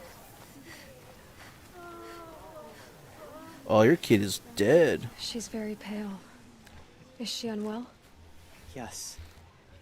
She's a fighter, but the fever on her won't lift. It only burns hotter. She needs cowbell. Her name is Shiana. My sister. Isn't there anyone in Sunfall who can help? We're refugees. We know our place. And there's only one healer in the territory.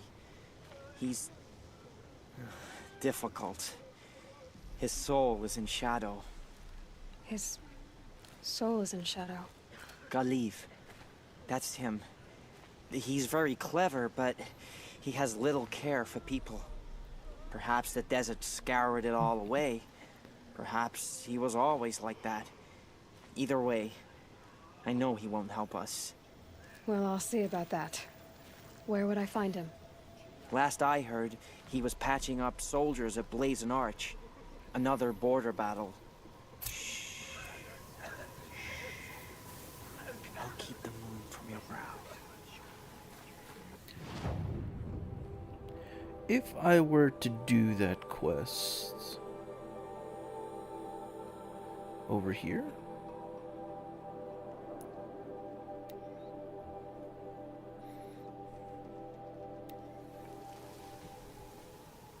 man, loading in this game is so much faster.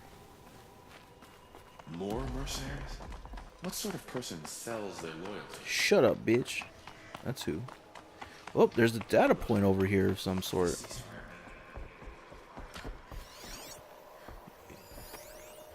Dude, the Forbidden West. They were already calling it in this game. I'm not gonna read it now.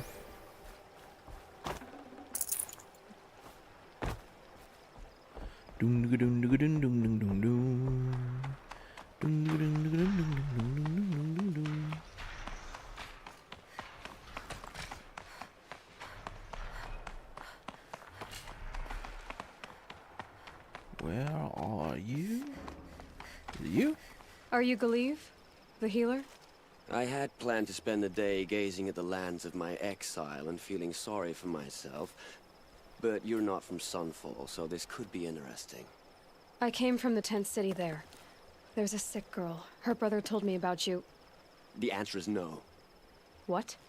No, I can't spare the medicine, nor my time to administer it. My resources are already spread thin. Thin as the soiled cloths I have to use for dressings. Why not? Why won't you help? Look at it from my perspective. What meager goods I can get must be smuggled in. That's expensive. The behemoth's share goes to the military. Of course, there are the demands of the Citadel. Helis's kestrels are so prone to sticky ends. What's left, that's for the nobles, who can pay well for my services. Look at it from my perspective. A little girl is sick. I think we are calling to each other across an ideological impasse. What's stopping me from just making you do it? I'd have to cause a situation. And you wouldn't harm the only healer disgraced enough to work for the Shadow Karja, would you? Well, we've only just met, but yes, it's tempting. And take it up with the Citadel. They decide who lives and dies. Nothing you can do would compare to my punishment if I use the last of my stock on a tent girl. You're kind of an ass, healer. There's no cure for a conscience, but in this line of work, I've built up an immunity to it. What a sick line. What a douchebag. There's no cure for a conscience, but I've built up an immunity to it. And yet, if you feel so strongly about this one girl, perhaps we can make a deal. My charity for a Thunderjaw heart. That's not how charity works. It is how deals work. You'd settle my debts. For a while. Those parts aren't exactly easy to come by. As it happens, a Thunderjaw prowls the Valley of Omens, north and west of here. I know it well because they expect me to put its victims back together. Runaways, mostly. If I do this, it's not for you. Oh, I'm not expecting you to do it at all. But I'll be heading back to the Citadel later. Alright. Going through the main story is fun, but I think it's more entertaining to fight a Thunderjaw. So that's what we're gonna do. Dung, dung, dung, dung, dung, dung, dung, dung, dung. So, I've been through here. Thunderjaw wasn't here earlier.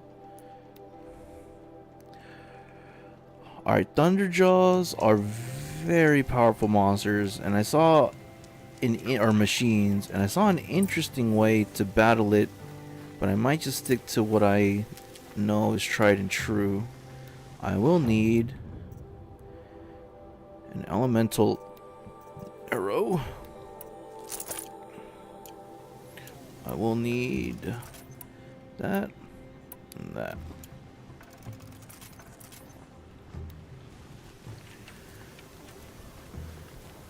This has to be the place.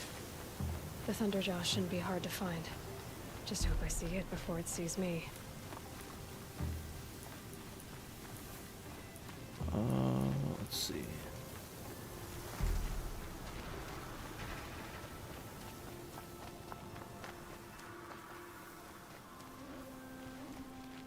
There is no grass between me and it. There is a big ass wall though.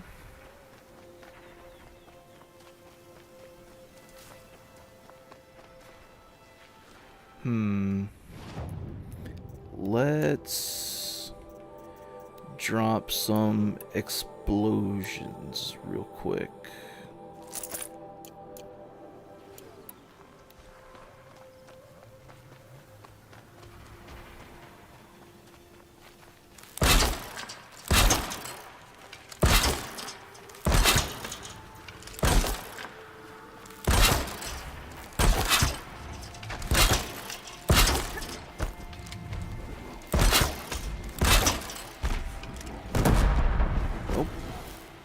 You don't need to see me. Any damage I can do is good.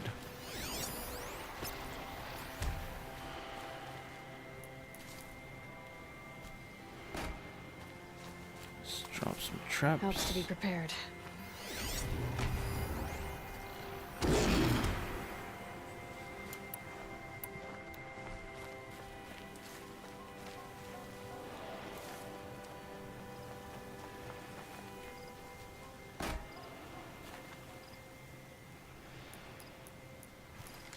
Walking away?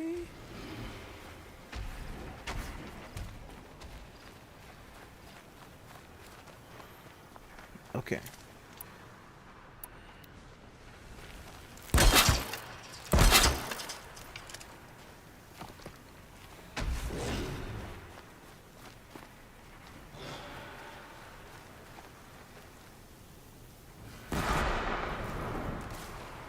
You know what? I think we'll have to make do with what we got here.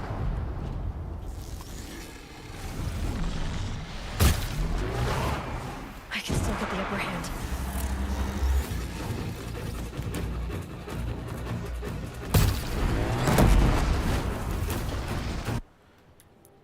You know what I'm gonna do? I'm gonna use up the last of these real quick.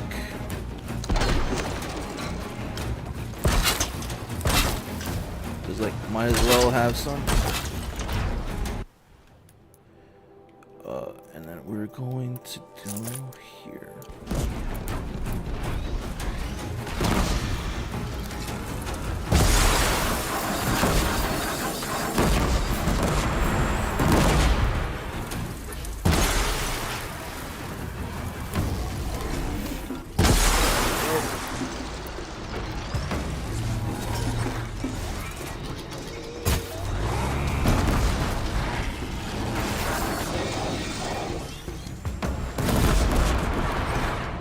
The goal here is to take off its artillery so that I don't have to worry about extra shit in the air shooting at me.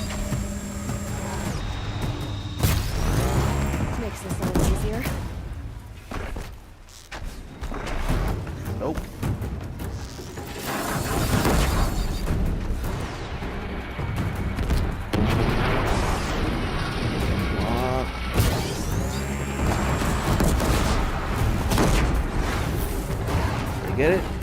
Okay, I think I got it. It still has a gun on its mouth.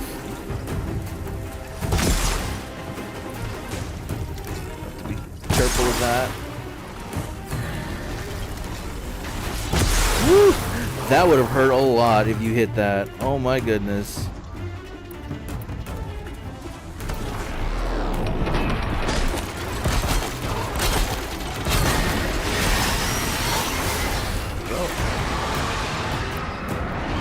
When a machine is frozen, not only does it take more damage, its armor takes more damage. So if you can hit a piece of armor, it will actually hurt a lot more. Like that was 719, the previous one was 1,000.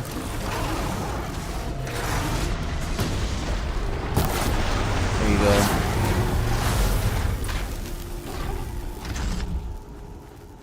Are you going to drop a heart for me? Yes. Sick.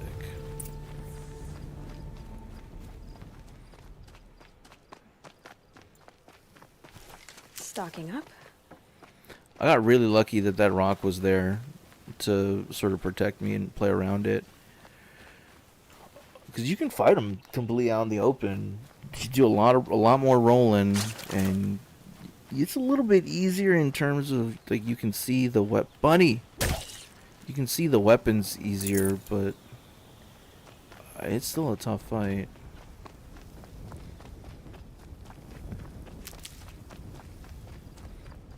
Everything. That. A lot of these. That.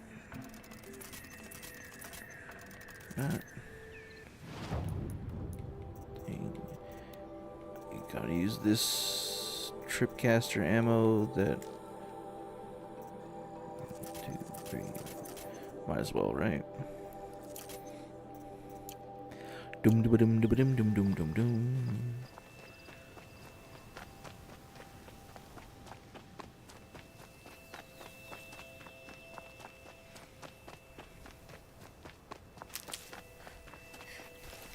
Sorry, I saw these medicinal herbs and I was just thinking I should probably pick them up since I'm here anyway. And that spawned in a really inconvenient location. Fine, then I'll grab this one. I didn't even want that one that was in the tree. I need raccoons, not foxes. But I'll take it. I can sell that fox skin. There's this little house over here, but I don't know if it's part of a mission or something. There's like no reason for this to be here. It's either just for like flavor, or we'll be dealing with something here later. Who knows?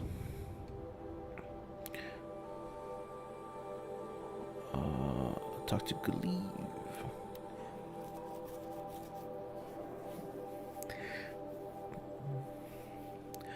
Dum dum dum dum dum dum diga dum. Dum dum dum dum dum dum diga dum dum dim dum. All right, got leave. I have your machine part. A deal's a deal. See to the girl, and it's yours. On my oath. But tell me, if this girl survives, what do you suppose is her future? It's better than not having a future at all. What a charming notion. Come, come, let's be quick about this. Kindness doesn't keep well in the heat. I saw Kestrel talking to a couple outlanders. Looked like he was Okay, giving up. talk to Abbas. Abbas? Abba. It's you. Hello again. I've brought someone to see your sister. How did you... What did we do to deserve... No. Wait. I don't even want to ask. In case a shadow passes over and it's gone. Smart boy. She'll have his full attention, won't she? Once I'm freed of other distractions, yes. Perhaps the ceasefire will boost morale in Sunfall. The sun knows we need it. Okay. The only thing... Continuing on with the story.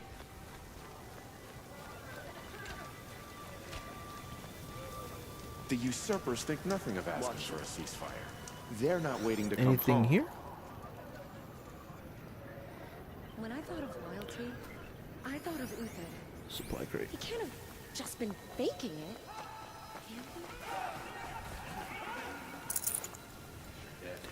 Dum dum dum dum dum dum. I'm gonna switch to my story outfit.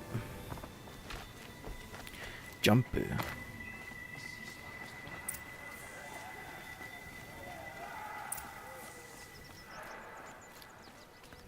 All this gossip, you'd think we were a pack of assholes.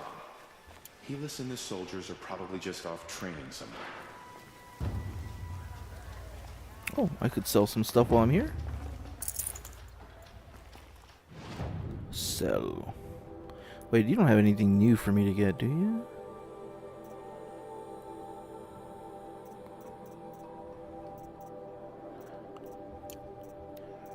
God, behemoth heart.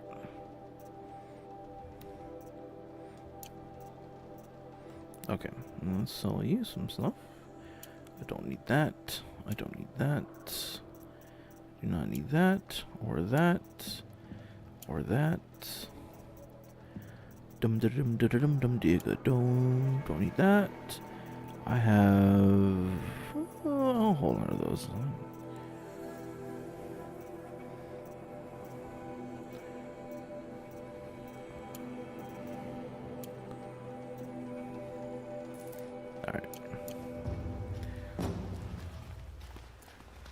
Check out these wares. I don't think there's a data point over here, is there? I mean, eventually, assuming I want to, I will, like, use an interactive map online or something to find all the data points and just go on a collect-a-thon, but if I can grab them now, I mean, that's cool.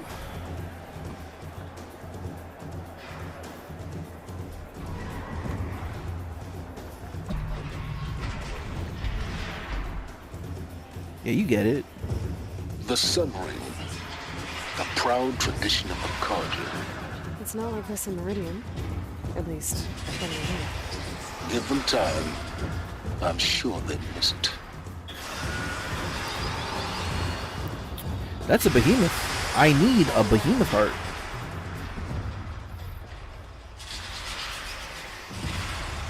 There's just like one outfit I'm missing, and it can be helpful. I've noticed replaying this game that you fight a lot. It feels like you fight a lot more humans than in Forbidden West. In Forbidden West, from what I remember, it's mostly machine combat. But there are no data points here. Now we get to see if your attack on their focus network was entirely successful. What are you talking about? Did I crash the network or not? In theory, all should be well. Success. Welcome to the Citadel, Aloy. I'll check back with you in a moment. In the meantime, circulate. Looking for secrets. Don't mind me. Take that. I used to idolize him.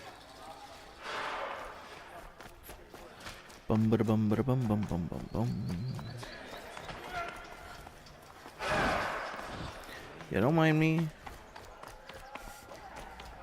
You guys can chill out in the corner over there. I'm gonna look around in here. Strange illnesses, sudden deaths, weird disappearances. The sumo ring. If this was a Final Fantasy game, we'd be able to sumo wrestle. I would take that bet. There's a thing down here. Bum ba bum ba bum bum bum bum bum. No data points. I did get some boxes though. No matter what happens, we are Karja and we will endure. Sure, the Karja endure. Outlanders, if you want to hear about today's bounties, head for the throne room. You're not going to make any shards by standing out here. Filthy mercenary bottom feeders. I'll take the shards, even if it means having to listen to Bahamas. I hear the Shadow Cards are looking for one. Oh, yeah, the What Shadow. are you waiting around for, Outlander? Bounties are announced inside. Don't bother me, Outlander. All the bounties are announced in the throne room. Alright, alright. There's no data points here. It looks like I'm just gonna have to Oh, look, there's a box. Lucent Bahavas is announcing the bounties inside, Outlander. Stop talking to me, man. I'm going now. They did not kill the behemoth, so they suck.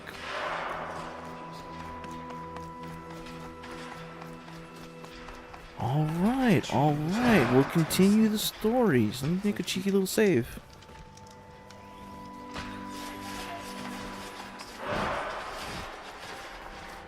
Head to the throne room, Outlander. No bounties out here. They can call it a ceasefire, but the usurpers are starving us out.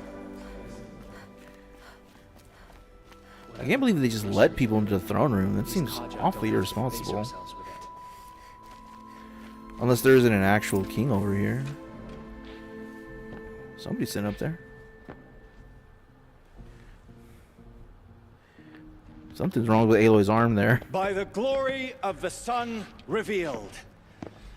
Behold, radiant Edaman, the one true Sun King. The light in shadow, whose will is light and whose light is law.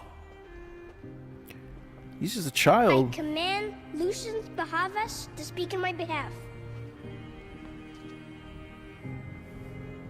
By the will of radiant Edaman does the sun glare down mercilessly upon the traitor Uthid. To the hunter who brings his head to us shall go a bounty of 500 shards. More prisoners than royalty, don't you think? Love your hair. You and I need to chat, little huntress. The green tent down in Shadowside. I'll be waiting. Kind of busy.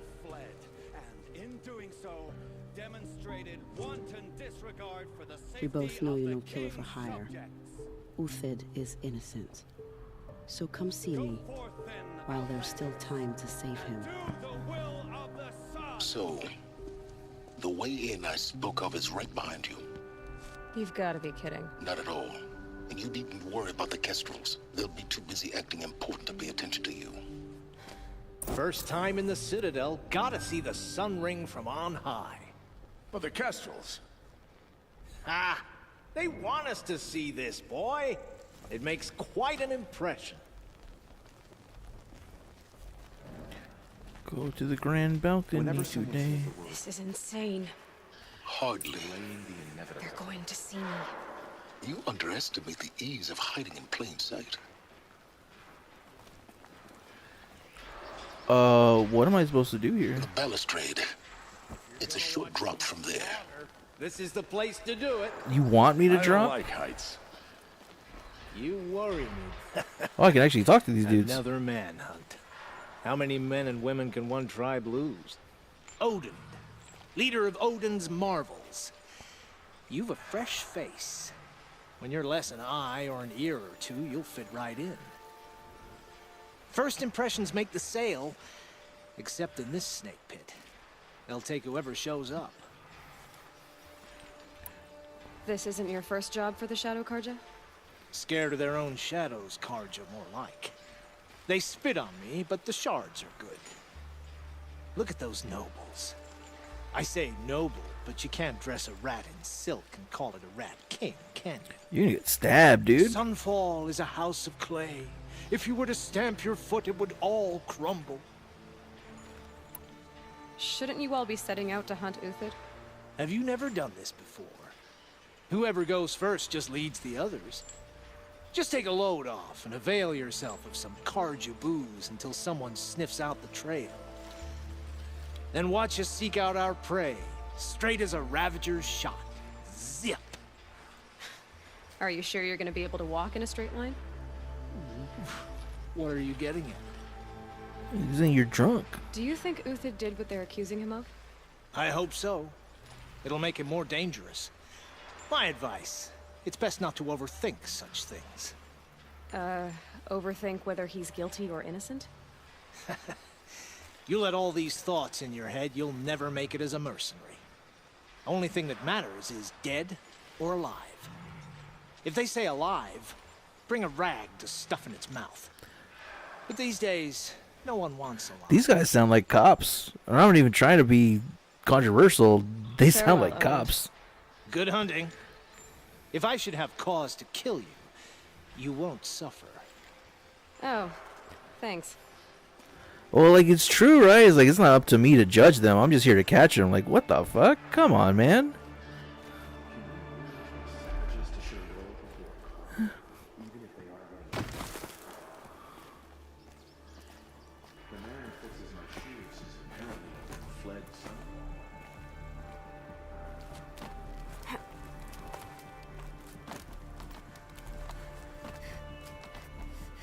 And we climb, and we climb.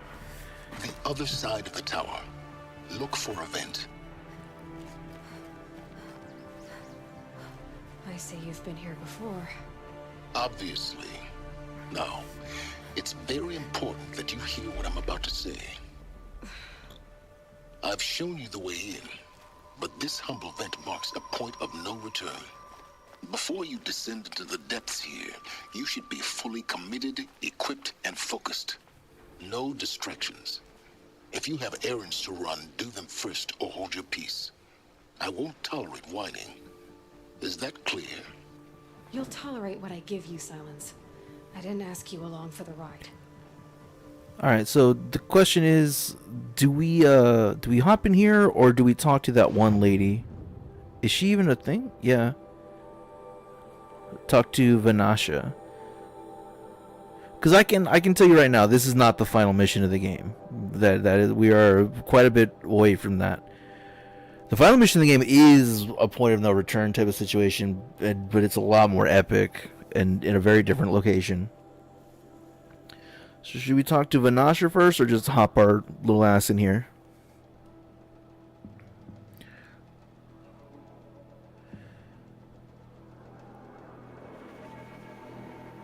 What am I looking in terms of inventory? I'm pretty full up. I got a good amount of potions. I got my health. I guess we might as well hop in. All right, we'll go in. We'll go in.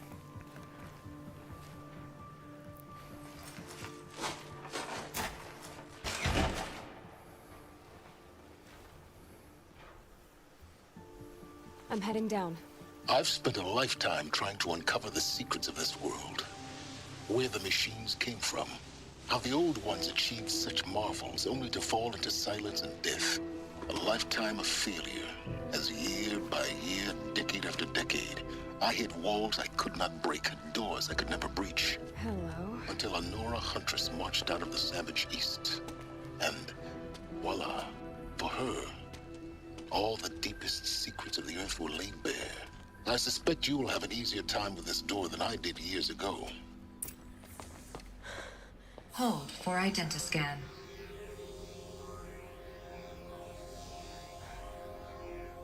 Genetic profile confirmed. Entry authorized. Malfunction. Malfunction. Malfunction. Malfunction. Are you kidding me? You don't hear me laughing.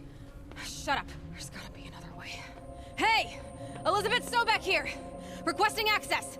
Access request acknowledged. Root command functions available. Do you wish to proceed? I do! Get me through this door! Analyzing. Primary access inoperable due to mechanical failure. Emergency venting procedure likely to circumvent blockage. Do you wish to proceed? Yes. Emergency venting authorized.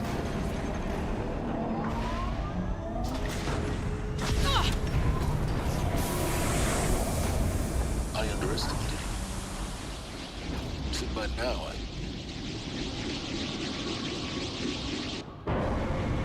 That can't be good. Guess you can't have everything. That will draw attention. We won't have this place to ourselves for long now. We? Last I checked, I was the one risking my life down here. Yes, fine. Now will you please get moving? There's so much to learn in less time than I'd hoped.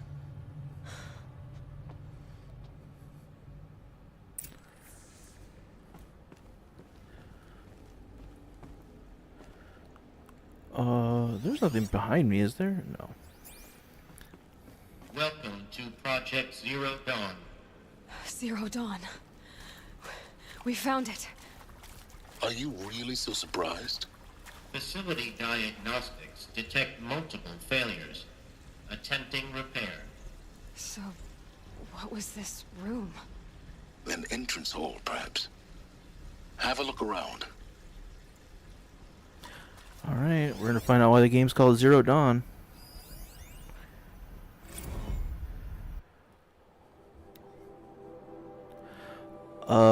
From lounge staff to administrator. This morning's unfortunate incident with Dr. Povovich is another example of reception's need for additional support. Also, reception is always capitalized in these data points. Like, it's a person or a team or something. We appreciate that Zero Dawn is an immensely complicated project, but as the staff who serve on the front line, we're tired of being neglected. As we've already requested, we need human translators fluent in Polish, for example. Security staff who can subdue enraged embryologists, for example, and dermal sedatives to calm persons who are screaming in Polish while hurling chairs and vases at reception staff, for example. Yes, most of the candidates are reasonably calm and well behaved, but we need help handling the exceptions to that rule. Please respond. So they were trying to handle a panic.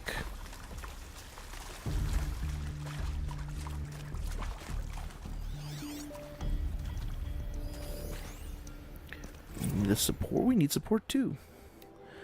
Reception staff continues to require additional support managing Zero Dawn ZD candidates when they arrive in the facility. Many are frightened or confused. Some are highly agitated. These are not the sort of persons who are accustomed to having information withheld from them. At minimum, we need human translators. The languots are not sufficient, and mild sedatives for the extreme cases. Any and all support would be welcome. Perhaps you could start by responding to one of these emails? Nobody responds to emails, dude. You know that.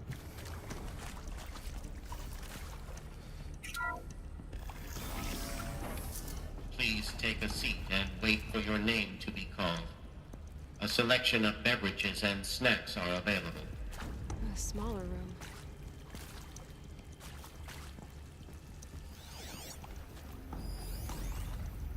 Soundproofing. From lounge staff.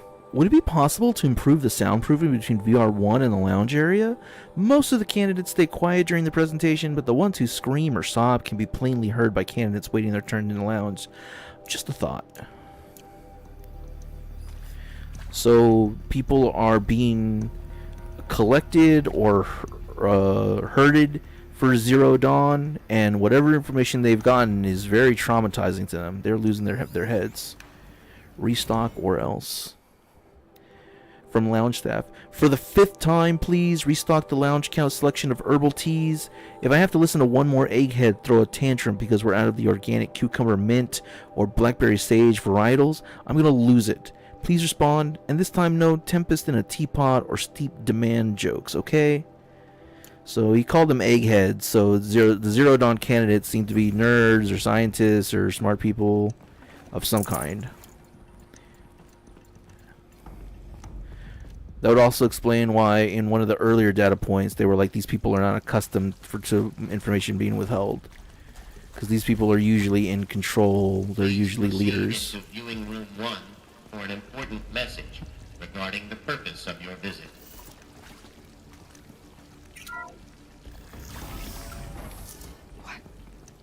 What was this place? A holographic theater. CD01 data intact. Initiating playback. Welcome to Project Zero Dawn. I am General Harris, Chairman of the Joint Chiefs of Staff of the United States of America. I'm sure you've heard the rumors that Zero Dawn is a top-secret superweapons program, the technological miracle that will save us from the Pharaoh Plague, if Operation Enduring Victory can hold off the robots long enough. The reason I'm sure you've heard the rumors is that I'm... For context, Enduring Victory was the code name they gave for handing out guns to civilians and anybody able to fight the machines. They call it the Pharaoh Plague because Ted Pharaoh was the CEO corporate guy who made the robots that were impossible to hack, and then when they went rogue and started infecting other machines, nobody could stop them because there was no failsafe to stop them. And the robots literally just consume and destroy. They eat the ground, they eat the trees, they eat animals, humans, whatever it is, and they focus, and they have an AI brain to just focus on killing. They just go rogue and kill whatever's in front of them and consume whatever they want in order to refill their energy, and then they have replicators to make more robots. A true super army of robots that this douchebag Ted Faro made. So they called the Faro Plague. I'm the one who spread them, and they are all lies. Zero Dawn is not a super weapons program, and it will not save us. Nothing will save us. Here's why. By the time the glitch was noticed, it was already too late. Nothing could stop the Faro Plague. Nothing can. Its robots will continue to replicate and devour the biosphere. Life on Earth will be destroyed. Our planet reduced to a barren sphere. Global extinction is inevitable. No matter how many we kill, the robots just keep exponentially making more. If we had their deactivation codes, we could shut them all down. The entire swarm. But since their cryptographic protocols use polyphasic entangled waveforms, cracking a code set would take half a century. At best, we've got 16 months. Not exactly what you'd call a survival option. The destruction of a biosphere is not the sort of apocalypse you can wait out in a fallout shelter or a space station. There will be no Earth left to reclaim. Just a lifeless, toxic rock with several million Faro robots on it, hibernating, waiting for something to eat. This is the horrible truth behind the lies of Operation Enduring Victory. My lies. Lies designed to inspire millions of innocents to sacrifice themselves in battle. Why? One reason. To buy time for you and the work you will do here. Zero Day, the day that life on Earth ceases to exist, is coming fast. It cannot be stopped. The hope of Zero Dawn is that something new might come after. But I will leave it to Elizabeth Sobek to shine that thin ray of light into the darkness. Harris, out.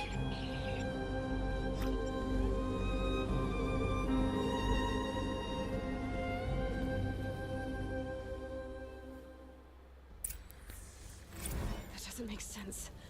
Life on Earth didn't cease to exist. He said it could not be stopped. But it was. Somehow Elizabeth saved us. I've got to keep looking. Find out how she did it. And there's the first big reveal about the name Zero Dawn. It's the code name for a military project designed to somehow save the world after the world's been destroyed. But we're going to figure out what Elizabeth did, or what her part in Zero Dawn was.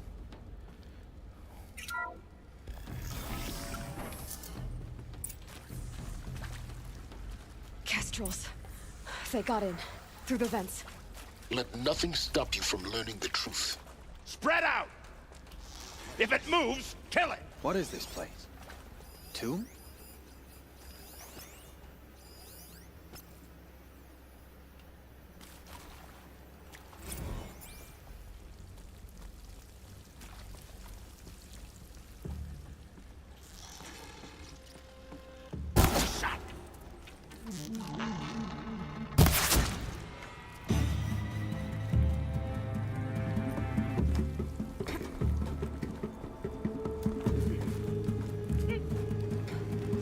Don't lose her.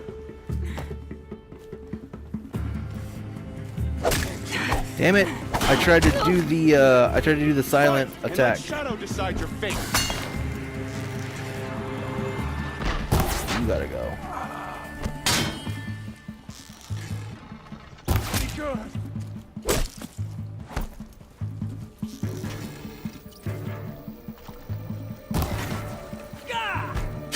Ow! I did not mean to roll like that. We're too close to let tribal primitives stop us now. The data points, what do they contain?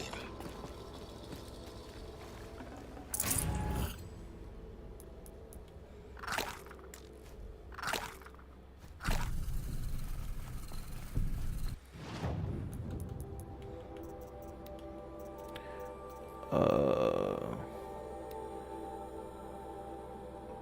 previously worked for Faro Automated Systems.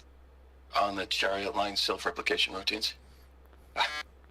I came here thinking this was a rendition. When your people took me, I thought, about time. I've been trying to swallow the guilt every day since... Would you like to take a moment?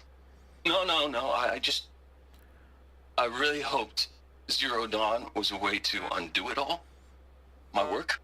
And I'm sorry to say I was ever proud of it, but Ted could really sell a concept, and in the labs, in the light of creation, that first test run, when you saw they understood their own structures, could rebuild themselves from memory and light, there were no limits. God, there were no limits. Oh, there's no God for what you did. And it's the thing from General Harris. So, oh, okay. We'll keep listening to data points. Is accurate, yes. So these mechanical monstrosities, they don't just kill people. They feed off them? Not just people. All organic matter. Every living thing dissolved into nutrients. Millennia of evolution liquefied. The miracle of life reduced to bloody biofuel.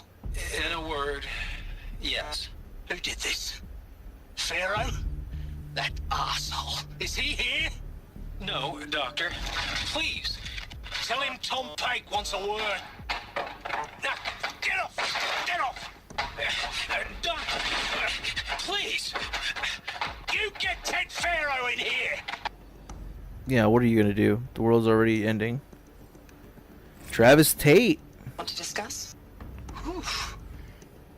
So Mama, she was right. Pardon? My mother, she took her Bible real serious. Not just Texas Bible serious, Pentecostal serious. Favorite chapter? Revelations. Now, I didn't always understand her on account of all that speaking in tongues and such, but when she did use her words, there was always end times this and lake of fire that on account of sinful lifestyles. Speaking of which, mind if I smoke? A tobacco cigarette. Sorry, darling. My taste run classic. Compliments to your team tracked me down. Been a price on my head 18 months now. Sterling Malkeet was me, don't mind admitting. Been plenty of snakesters chasing the bounty, too. But I kept the zigging to their zag. How'd you finger me? I believe Dr. Sobek listed you as an alpha candidate. Priority snatch and grab. Always suspected she had a little thing for me. Hey, I don't suppose you got real coffee in this place. You know, blood coffee? Conflict cappuccinos? Mr. Tate, I'm clearing you to proceed. Just go. Travis Tate is an important character in Forbidden West. I forgot, or maybe I didn't realize that he was in this game so early.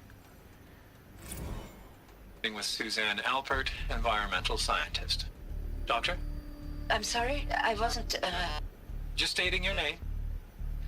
What were you thinking about, Doctor? Nothing the General said, not really. I was on the Syzygy East Response Team in 2051, just after the second earthquake compromised the reactor. I still dream about it, after all these years. The red zone spreading on the imaging, slowly, so slowly, like a hand opening its fingers. Your involvement in that event is why you were asked for by name. Really? That's interesting. Because nothing worked. Nothing could grow there again. It was a catastrophic failure. But the red zone is a blip compared to global-scale biomass reduction. The biosphere and hydrosphere will collapse, render the Earth uninhabitable long before the robots finish us. Enduring victory can't buy time against that. So, you'd better show me what Zero Dawn really is. So she was already figuring things out. The counselor guidelines. Candidates must be allowed to ask questions and be given the necessary time to fully absorb the information they have received. It is important to be aware that candidates have just been exposed to triggers for severe mental and emotional trauma. Do not assume silence or outward calmness indicates acceptance. It is essential to stress that all other options for combating the feral plague and preserving the continuation of human life have been considered and found unworkable. Communicate this fact calmly but clearly and firmly. Familiarize yourself with data on the catastrophic environmental impact of nuclear engagement versus the swarm, and unfeasibility of maintaining life in orbital, lunar, or undersea structures, so that you can counter a candidate's objections in depth. If a candidate asks for time alone to review supplementary information, allow this without hesitation. Be sure to inform security personnel so the candidate can be monitored for attempts at self-harm. Candidates should only be cleared to proceed if presentation 2 if you believe their mental state is sufficiently stable. Note the real-time support will be available via your focus. Security teams are data corrupted. So yeah, they were training people. They were training people for trauma responses to the information they were giving them, because the world's ending. The fucking world is ending.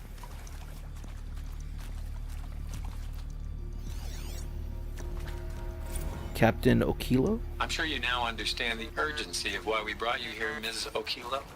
Captain Okilo, are you trying to thank me for not resisting? I believe we couldn't negotiate a diplomatic solution. When it came to my country's lithium, it was always a swarm that would be sent to negotiate. Metallurgic International, U.S. Robot Command. The markings changed, but the robots were the same. You have had considerable experience in human-robot conflict. Yes, and I've got the prosthetic limbs to show it. Yet I continue to face this horror, even though the challenge was great. Cyber warfare. I thought Zero Dawn would be a Manhattan project to generate the deactivation codes. With the resources I had, I estimated code breaking to be a hopeless endeavor. I was almost looking forward to being proved wrong. Unfortunately, your estimation was correct. As your General Hera said. So then, you did not bring me here to commiserate. What is left?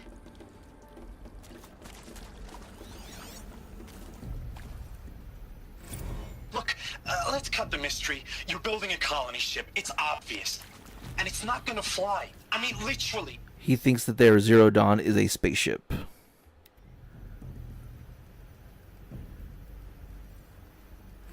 Look, let's cut the mystery. You're building a colony ship. It's obvious.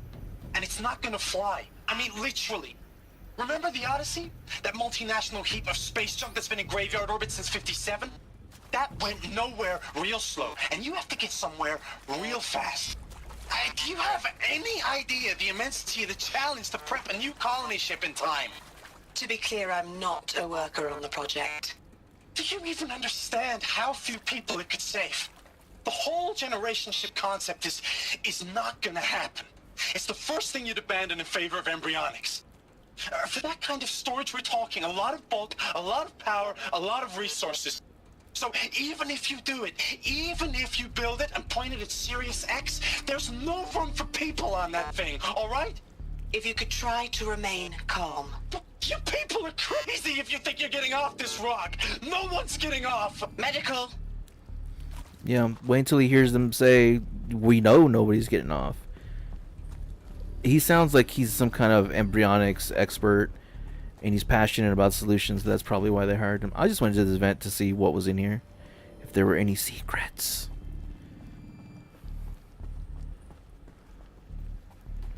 But I guess I was supposed to use this vent to fight off the Shadow Karja.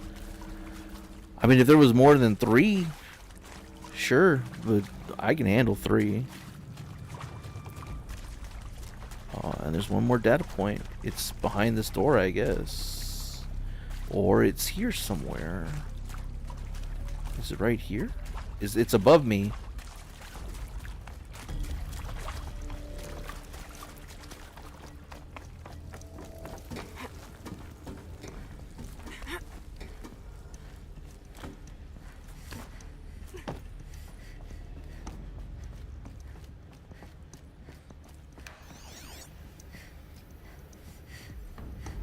Dr. Suve? There is some mistake. I don't understand why I was brought here. Why would you show me these things? I know that there's already a lot to take in. In the waiting area, I was seated with a Nobel laureate in biophysics and a monk, I think. He spoke neither English nor Mandarin. It is very strange. And General Harris? What was he talking about? The robot swarm? The Pharaoh plague? I understand it is terrible. But it really cannot be stopped? Why tell us this? There are people in Shanghai, my friends, my family. They have joined Operation Enduring Victory already. It is for nothing? We will all die? We're going to be able to answer some of these questions. I just want to know why I am here. It doesn't make sense to me. You were brought here because of your skill set. No, that can't be right. I am an art historian. I know Dutch masters, Japanese calligraphy, Gerhard Richter. What does that matter now?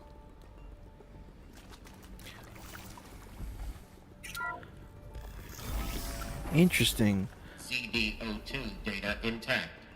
Initiating playback. Elizabeth Sobek. You've heard the bad news, and it's all true. The Pharaoh plague is devouring the biosphere. Life itself will cease to exist. But does that have to be the end? What if we could give life a future? What if we could build a kind of seed from which, on a dead planet, life could blossom anew? This is the aim, the hope, of Project Zero Dawn. To create a super-intelligent, fully automated terraforming system and bring life back from lifelessness. What would such a system require? At its core, it would need a true AI, fully capable of making the trillions of decisions necessary to reconstitute the biosphere. An immortal guardian, devoted to the reflourishing of life. We call it Gaia. Mother Nature as an AI. But that's just the core of the system. She will need to be surrounded and empowered by a comprehensive suite of subordinate functions. Think of them as extensions of Gaia's mind, each dedicated to a specific purpose. Now, these aren't AIs, but make no mistake, each presents an engineering challenge more profound than anything the human species has ever before attempted. Hardware that preserves and then gestates the billions of seeds and embryos from which life will be reborn. The construction of underground facilities to hold it all. And that's just the start. We don't have to build the entire system. The beauty of a fully automated terraforming system is that it can build itself. Now, over the days to come, you'll learn how all these functions, all these pieces that you'll be working on, fit together. How we'll race the clock to execute our harvest initiatives, write the software, build the tech and the facilities. How we'll lock it down and seal it up before the inevitable occurs. But even more important, you'll know how it doesn't end here.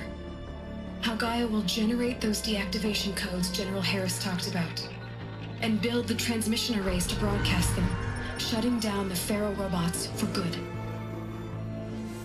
How Gaia will not just build, but imagine any conceivable robot it needs to do its work across centuries. From detoxifying the Earth's ravaged atmosphere and poisoned seas, to the regreening of the Earth from cryopreserved seed stalks, to rewilding the Earth with animal life.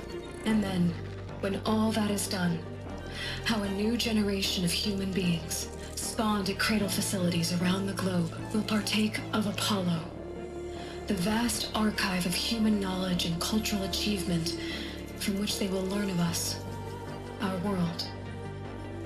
And most important, how not to repeat our mistakes. It's not an impossible dream. It is within our grasp if we work tirelessly and stop at nothing to achieve it. We can't stop life from ending. But if you will help me, help Gaia, we can give it a future. Join me and help make that future real.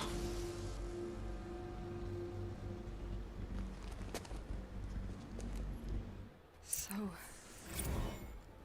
whole Earth destroyed, but then remade? And that's the twist of Zero Dawn. That's how we got here. We didn't survive the apocalypse. By we, I mean corporate, egotistical, narcissistic douchebags, created war and lost control of that war and destroyed the Earth. And then we decided that since we couldn't save ourselves, we would find a way to destroy the robots after our deaths, and then we would recreate the Earth as best we could. That's Zero Dawn. All those machine AIs, Apollo, Demeter, Hades, they're all machine brains as part of Gaia. So then that opens up questions. What happened? How come we don't know all the art history? How come we don't have the knowledge that we did before and had to grow up in these tribe systems? What actually got us to be created? How many generations of people have there been at this point? You learned earlier when you first found out about Elizabeth that the generation, like the time from the recorded message we saw to now was like 1,000 years, 2,000 years, something like that. So it's been centuries, millennia since the Earth was destroyed. But when exactly was it rebuilt? Why are the robots corrupted now? There's still a lot of questions, but that's Horizon Zero Dawn. The world ended and it's started again. And what is Aloy? By a machine of creation. Elizabeth did this. For life, for us. But why Hades then? If it was part of Gaia, how did it end up in the wreckage of a pharaoh robot? And why does it want to kill me? And Apollo, the Archive of Knowledge, what happened to that? I'm as confused as you are. Maybe the answers lie ahead.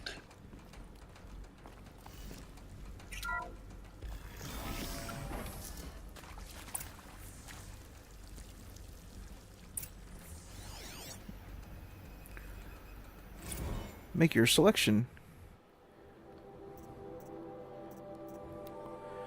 You are now in possession of information regarding the true nature and purpose of Project Zero Dawn, classified far above top secret. As such, we regret that you cannot be allowed to leave this facility. There are 3 options available to you at this point. Please consider each carefully. Trained counselors are standing by to assist you in making your choice. Participation: you will be assigned to a sub-project team based on your area of expertise. You should be aware that a way forward will be difficult and the project's outcome is uncertain. You will be expected to work a minimum of 80 hours a week, and your communications with family members will be strictly limited and monitored in real time. Upon successful completion of the project, you and your immediate family, or 2 persons of your choosing, will be transferred to the Elysium, a sealed habitat to live out the remainder of your natural lives. Indefinite detention. You're going to jail. Should you choose to decline participation in Project Zero Dawn, you will be confined indefinitely. You will be given 48 hours to reconsider, after which your decision to refuse participation will be considered irrevocable. Every reasonable effort will be made to make your term of confinement as comfortable as possible, but you will not be permitted contact with the outside world, and death within 18 months due to the Pharaoh Plague is inevitable. When Zero Dawn facility is abandoned, detainees who wish not to opt for medical euthanasia will be released. And then the third option, medical euthanasia. The information you have just received understandably calls into question the purpose of continuing to live. If you would prefer to end your life at this point, pain-free medical euthanasia is available. A 48-hour waiting period is required, during which time you may instead opt for participation or confinement. The burden of knowledge. Once you know the truth, there's no going back.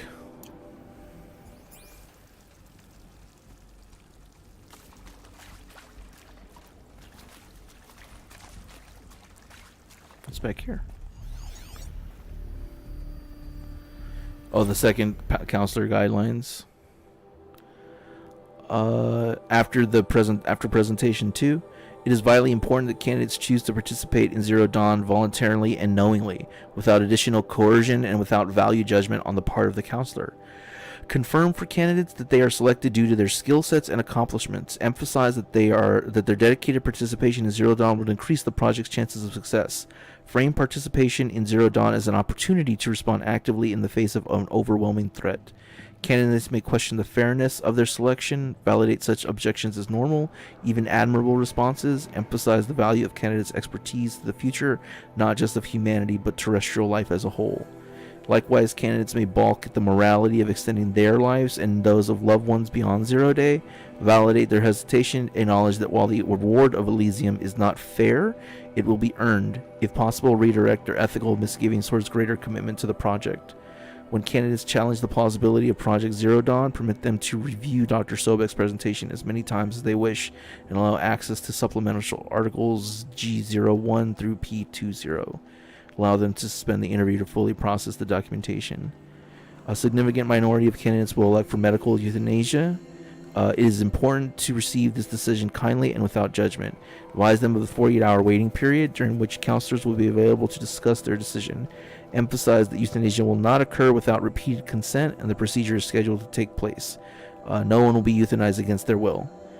Candidates who elect to indefinite detention must be informed that they have 40 hours to reverse the decision. Yeah, man, they were getting prepared to tell people the world was ending.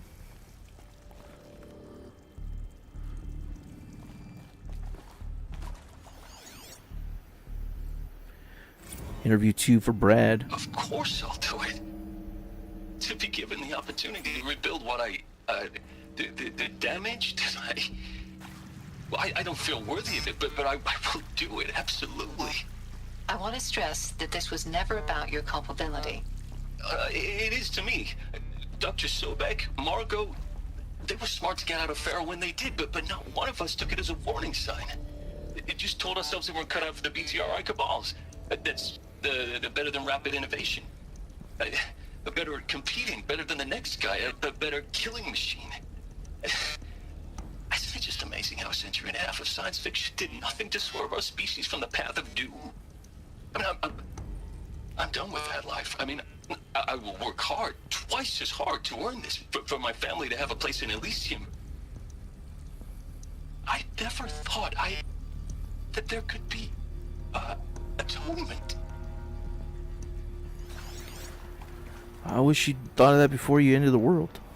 Susanna Alpert. If you're still nauseous. No, the inhibitors have kicked in. I can't feel the back of my tongue. I wish I could tell you I'd believe in this. But the damage is too great, too extensive, too complete. With all respect to Dr. Sobek's work at Miriam, no. No, life doesn't always find a way to keep going. Sometimes it never comes back. Like Syzygy East. Like the Congo. Like Timor. Like us. That's our reward? A buried city full of terminal patients waiting out the clock? You grow old together, with your loved ones, in safety. I don't have loved ones.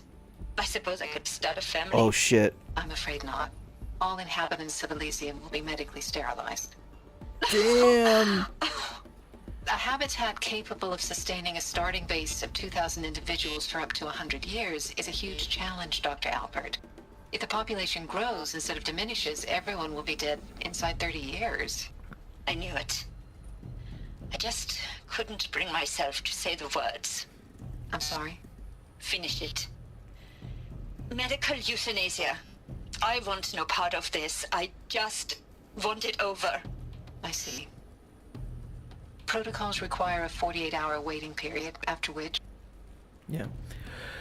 I didn't want to say anything, because I knew that there was going to be some kind of evidence coming up at some point, but yes. The idea is that in 18 months, when they get this announcement, 18 months, the world is done. There will be nothing outside of the underground bases. There will be no army. There will be nothing to fight. Any kind of machine that they have to do automated fighting will just be corrupted and taken over and added to the enemy. So the robots will just wander the earth aimlessly until they find a target. If there are no targets, they'll go into hibernation, conserving power until there is a target. The only way to stop them is to generate those codes, which can take literally years, and there is no way to grow food, to create shelter, to harvest resources for a population to survive. These people, whether they're an art historian, an embryologist, they're like a kinesiologist, they just have knowledge of the world. There was probably even pro gamers in this world to explain why video games were great. I mean, board games, shoe enthusiasts, fashion people, like just everybody that they could. You were informed of this, and because you were given this information, you had to either join and help, go into jail, in which case you'd be not sent to Elysium. Your death would be in the 18 months along with the rest of humanity, like, or you can have immediate euthanasia, immediate 48 hours, whatever. But in order to live in Elysium, you had to be made so that you could not have children. You cannot have a family. If you didn't have one before, if you didn't have children, that's done. There will be no lineage that you are specially selected to have. You and your line are just as culpable to an end as the rest of the world, because there is no way to generate resources enough to keep you alive indefinitely. You and your line die.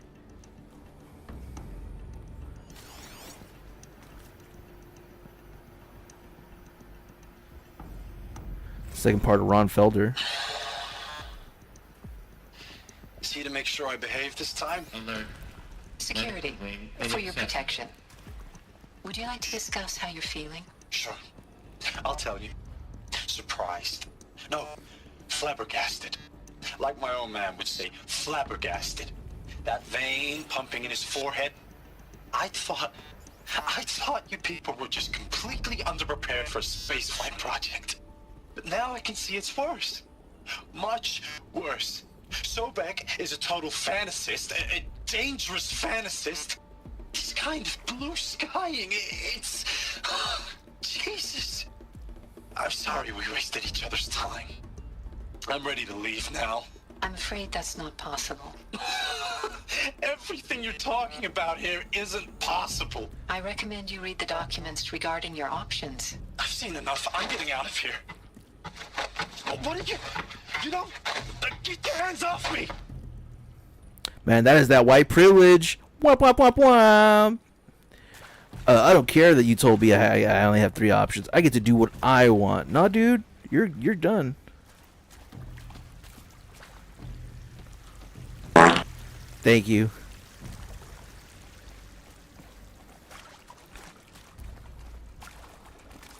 What's this? Stranded shackles? Oh, I used these for a mystery box. I hope this was the first time to find it, because I did not find the other 2. I don't know what that is, but it looks intimidating.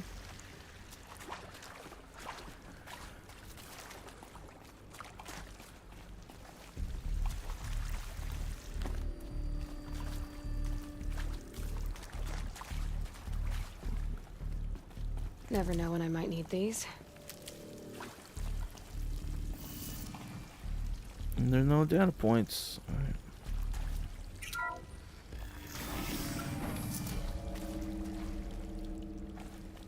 Intruder! Get her! What the fuck? Whatever you do, don't die now.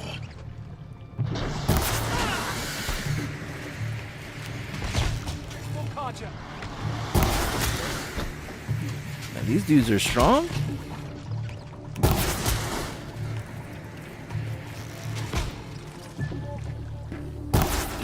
Nope. Alright, let's try the longbow.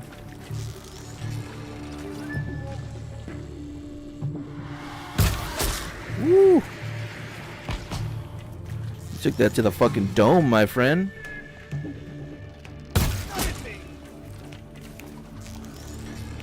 Yo, imagine if I was scared of you. What a way to go.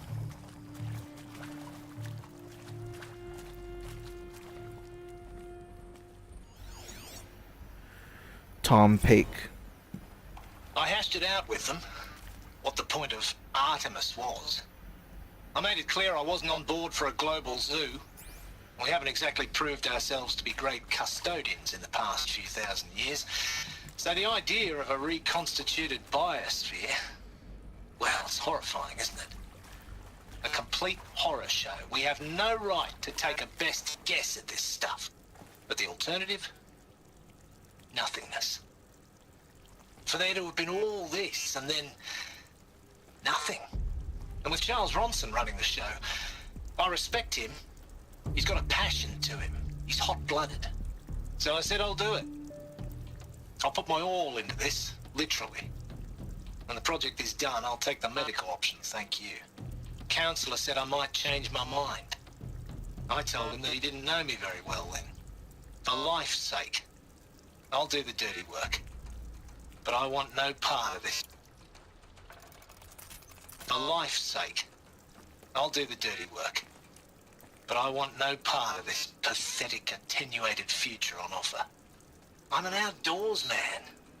Never did like the feel of solid-state lighting on my skin. And a wee bit of a claustrophobe, anyway.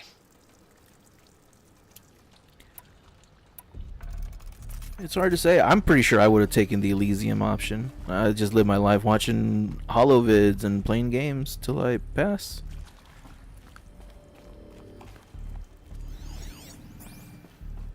What's back here? Nothing worth investigating. Yeah, that's how I would have been.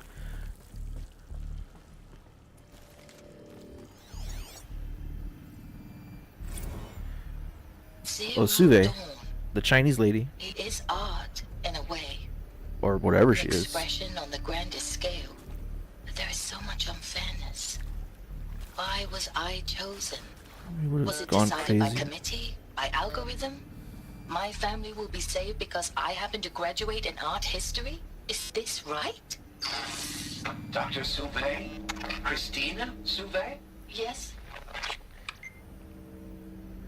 I met a man, another historian. His fields are Bauhaus and the New Materialists. But he once attended one of my talks. Another unfair chance. Of all the many people in that auditorium, that we should both be here now. And yet, I feel more accepting of my fate. No, it is not fair. Not at all.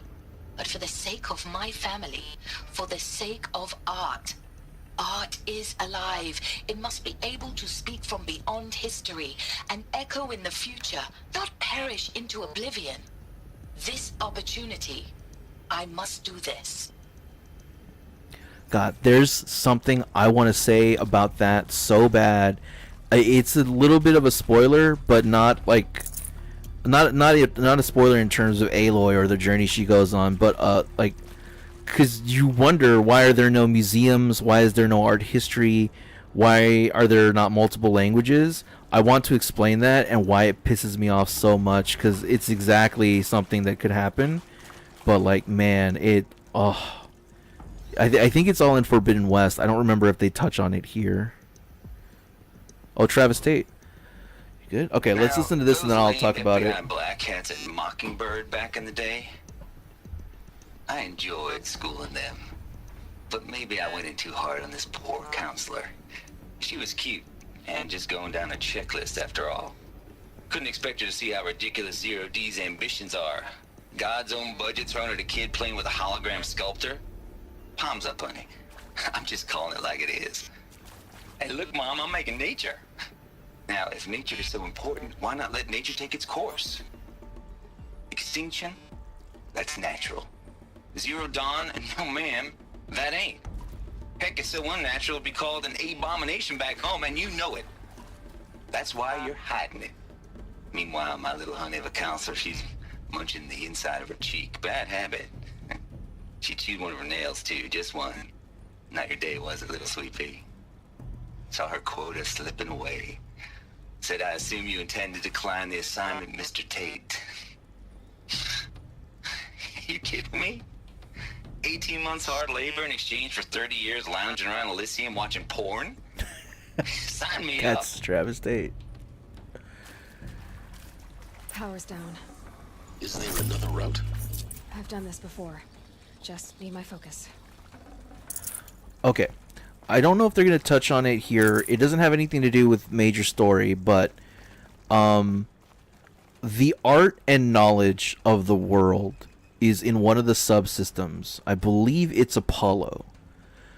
The problem is that it's not just art history.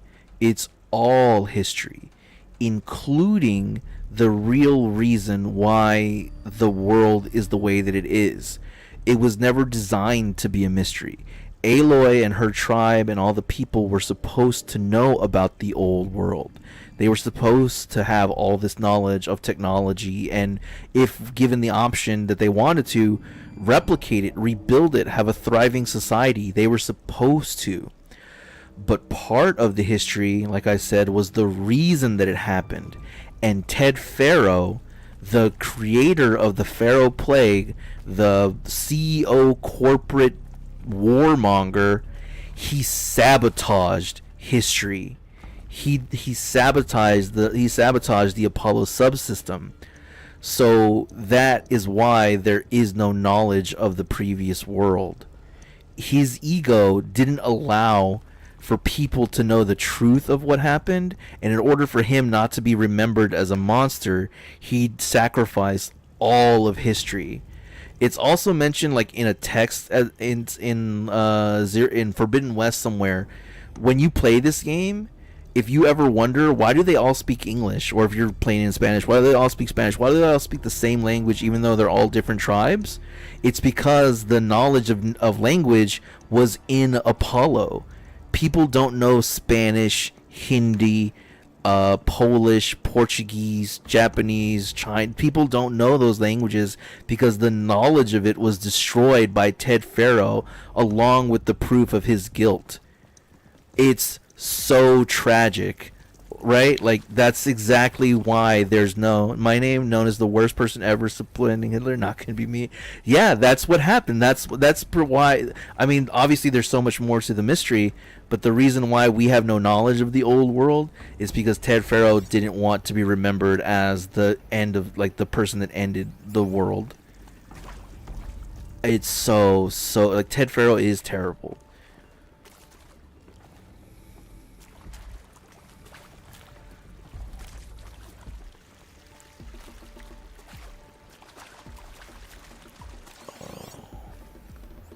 Bunker door. Here we go. Another one of these. Need to find the right configuration. There's one data point here. Hey, I'm done with Brett's incompetence, okay? Somehow, he managed to install an H-emitter node backwards. Everything's in reverse.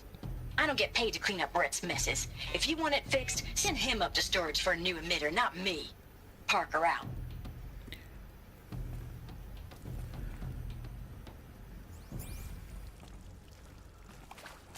There's a part missing. Maybe there's a storage area nearby. Maybe. We're gonna have to open up this one first, though. I don't remember if this one is backwards or the other one's backwards, or if they're both backwards. So we'll do this one as instructed first. And if you haven't figured it out, you just point the red in the direction of the arrow. So then we go left again. And then down and right. Yeah, you get more. You're gonna get some questions answered about Ted Faro in this game, but you get a lot more information about him, and because obviously he's not the only billionaire CEO in the world. You learn a lot about other corporate douchebags in Forbidden West. It's a huge part of the story.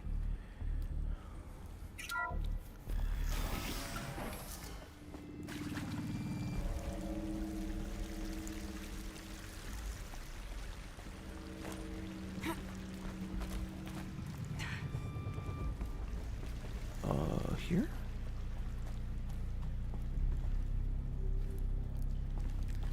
Uh-oh. What is this? A cheeky little supply crate? In my Christian stream?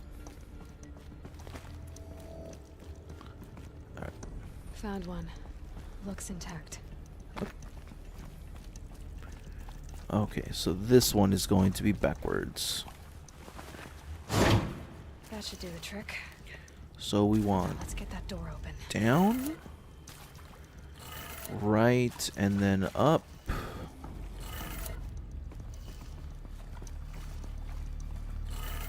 Oh wait, it was already up. And then left and then down. Wait, is the thing upside down? Oh, okay. We'll do this and then I'll do it the right way. I think I messed this up. Left and then down.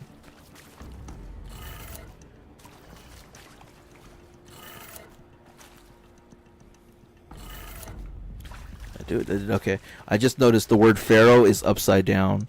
So it is correct. It's just that the instructions are flipped. So it should be like the order is flipped, I mean. So down and then left and then up and then left and then down. All right. Oh, this one should be down.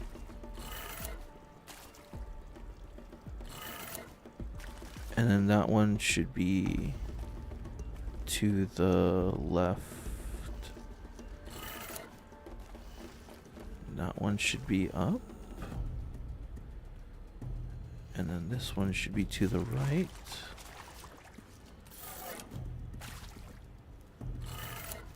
That did it. There you go. Door should have power. Now to see what lies beyond it.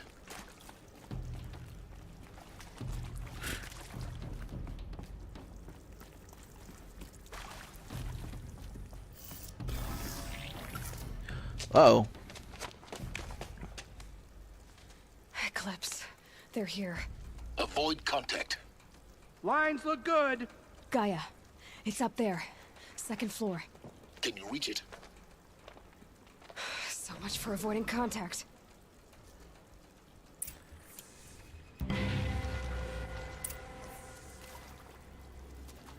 There's probably not going to be any hiding here, so...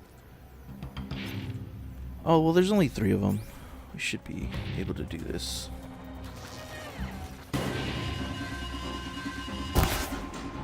And all 3 of my arrows fucking missed immediately. Ow. Wow, do I have the right armor on? I should probably... I want my armor that is reduced range damage.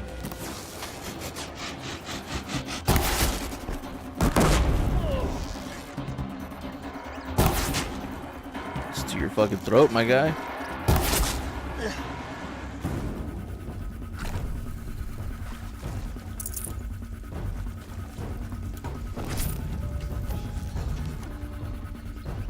You guys didn't hear any of this?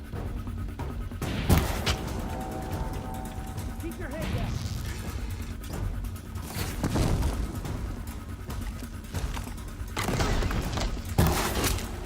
Picked off.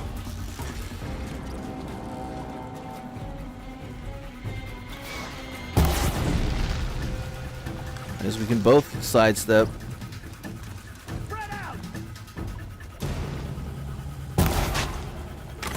Whoa.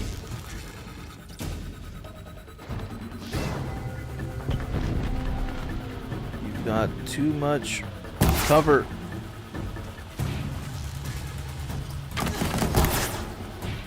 Go around.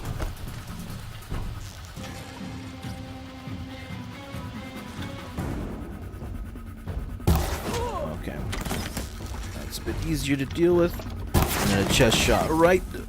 Whoa, I guess you got a lot more health than the others.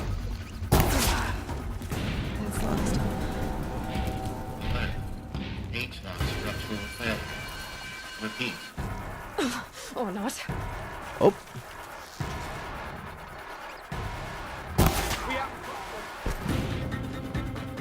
Did none of them drop a heavy weapon?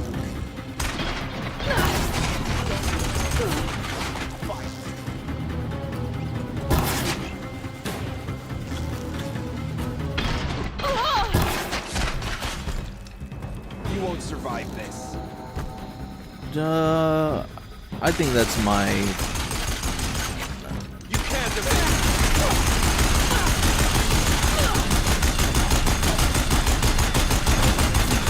Room's clear. For a moment, anyway. Then get moving. You have to find Gaia.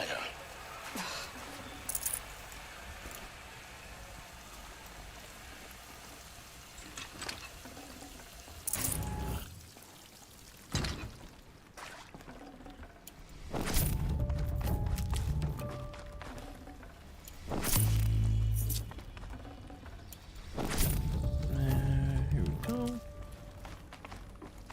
Sorry, just getting resources. This is ultra hard, and the worst mistake you can make is underestimating the difficulty.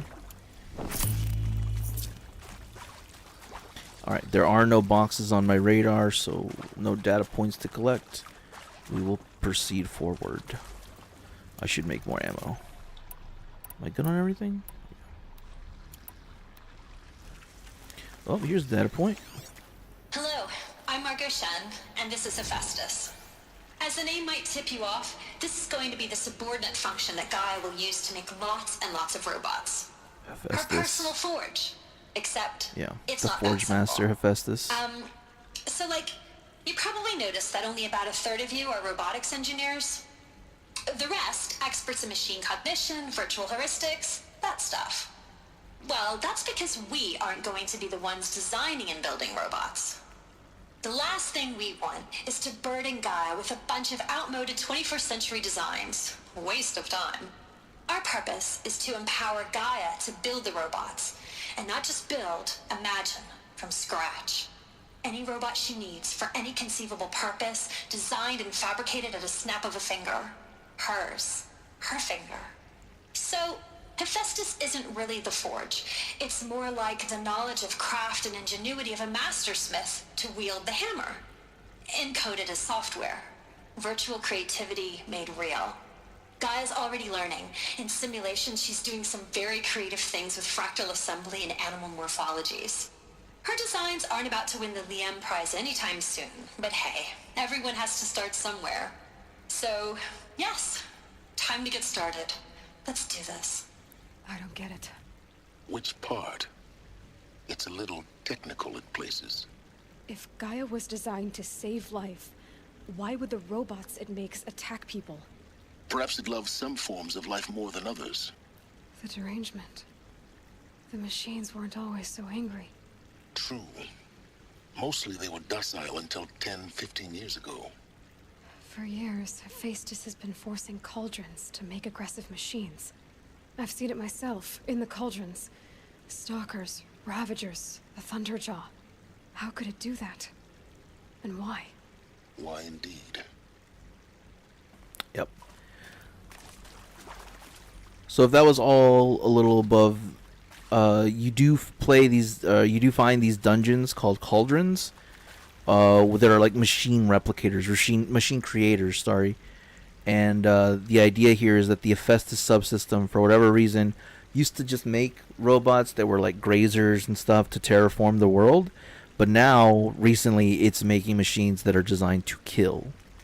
So that explains how new machines are made and why they're designed the way that they are. They were inspired by animals in order to, recreate the earth, and that was the inspiration that Hephaestus took. So that's why they're themed that way. The ones that aren't, that are just like corruptors or giant tentacles, those are made by people. Full steam ahead. From Elizabeth Sobeck to Margot Shen. Margot, if I doubted your brilliance in the slightest, I wouldn't have picked you as the Hephaestus Alpha. You need to stop worrying about your age and communication style. You are who you are. Have confidence in yourself. You know what you're doing. Case in point, the latest draft of your plan for the construction and stocking of bootstrap silos to store raw materials is excellent. This, combined with your design for the AM Foundry core and the Foundry site selection plan, add up to a comprehensive plan. It's time to start construction. One detail, consult with Iomida Okilo before you finalize the silo inventories.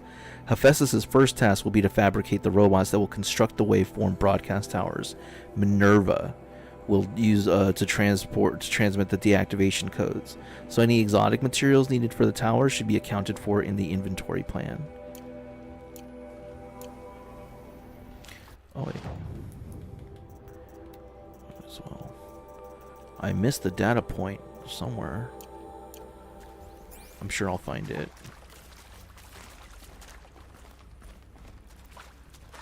Maybe it's here.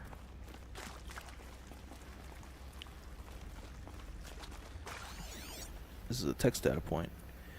What's up, man? Hey, Bobby. We're right in the middle of spoiler territory like crazy.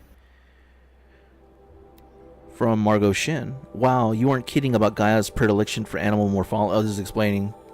Sure, not totally unexpected given the rough natural terrain her bots will have to navigate, but I agree that there's something deeper going on here. Her designs aren't just functional, they almost feel like tributes is the word that comes to mind, as though she's already mourning their loss, and not just for the disappearing fauna of our time, but creatures from the fossil record too.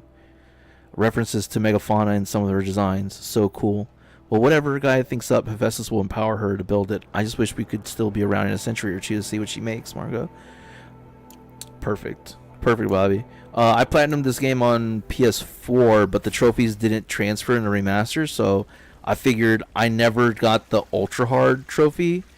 So I was like, we'll just knock it out now, since the remaster's here. Man, I'm really worried that I missed a data point, because I really don't want to come back here. But I might just have to.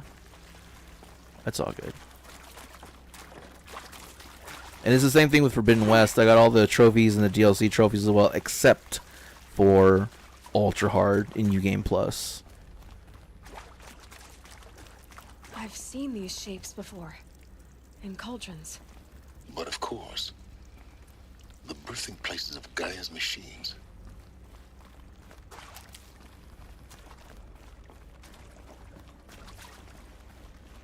Anything here? Nope.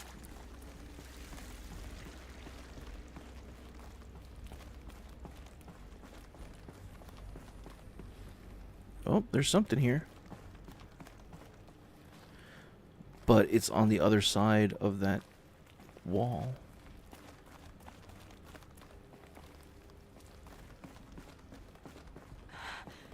I think this is it.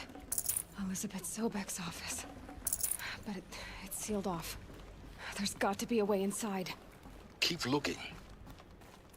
More Eclipse. Careful now.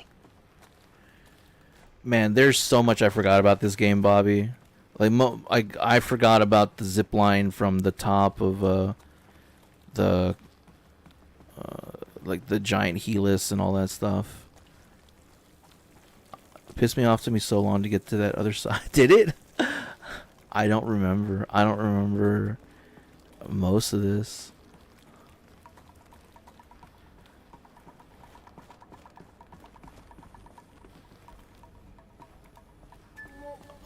Data points around here somewhere. Several, in fact.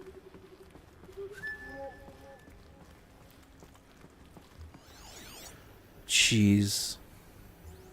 Alright. Welcome to Apollo, the collective memory of the human species and the wellspring of knowledge for future generations. I am Samina Ebaji. Until recently, I was director of the International Collective Memory Institute in New Tehran. As a heritage professional, I devoted my career to the preservation of human knowledge, creative endeavor, and cultural achievement. Apollo is, therefore, the ultimate embodiment of a lifelong passion, albeit under the very worst circumstances imaginable. Yeah, to put it lightly. The challenges before us are immense. Specifically, we will have to design and implement 4 major initiatives simultaneously. First, the construction of data repositories in cradle facilities around the world ensuring redundancy. Second, the collection and processing of a projected 180 million discrete data entries. 42 zettabytes of data in Mandarin, English, Spanish, and Arabic. Third, the transferal and encoding of all that data onto DNA encapsulated in synthetic fossils. The only medium capacious and durable enough to safeguard it without degradation for the centuries to come.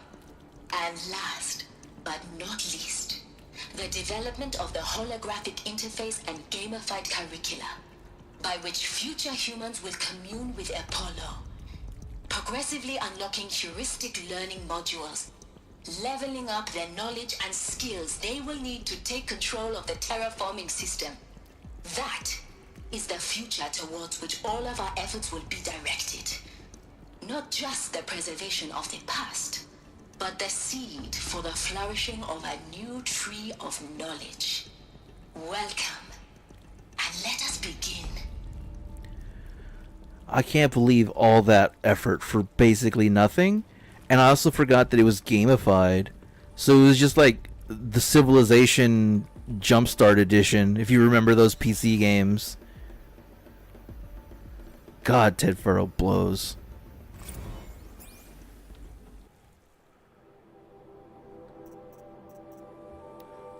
From Samina Idbaji. In the winner is encapsulated DNA. Over the past 10 days, I performed an exhaustive review of data storage solutions, magnetic, optical, quantum, even that Eternity Tech that FAS, which is Faro Automated Systems, that's Faro again, was shilling over a year or so ago.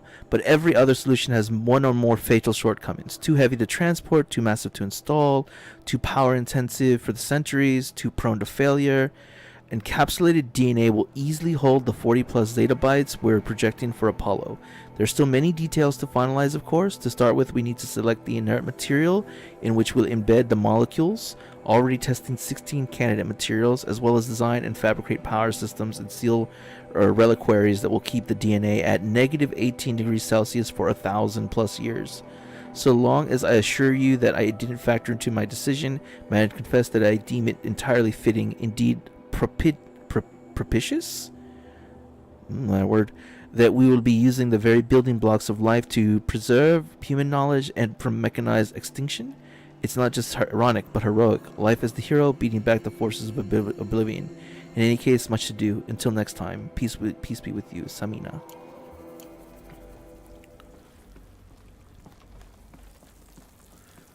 Wait, was that speech from her the missing data point I had? No, I'm still missing one right here.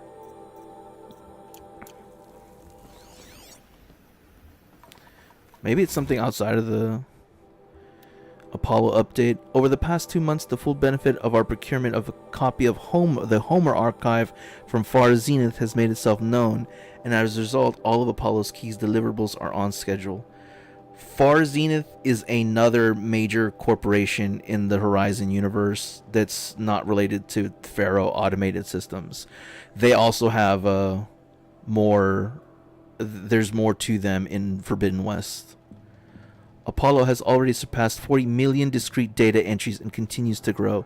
The physical science modules are effectively complete, with soft science modules close behind. World history, cultural data, media archives are also on schedule. Language preservation is wrapping up, a bit ahead of schedule due to falling short of our goal to preserve 4,500 languages. I suppose the tragic early loss of Papua New Guinea doomed that goal from the outset, with attendant curricula development about to begin. Speaking of the heuristic curricula, they are performing well in testing, with children and adolescents demonstrating high levels of engagement with and trust in the Aristotle and Aphasia personae. Personally, I find them highly engaging, especially when they debate. I wish half my professors had been so entertaining. It makes me upset that is not so far away from the truth. Learning and education can be fun and engaging, but it requires proper resources, it requires expertise, and unfortunately in the United States we have dipshits in charge of a lot of those fields, and they don't put the money where they want to because there are people that would rather put it in their pockets than use it to fund the minds of the future. It's so dumb. Hey. All of this lost. Whoop, silence. The ancients' greatest gift to us. Greatest? How about the fact we exist at all? To abide in ignorance is a curse, Aloy. You of all people should know that. in Ultra Hard, I was thinking about this the other day. There really isn't a whole lot of options to be cute or clever with how you engage enemies. Usually it's better to use natural cover and just like be aggressive.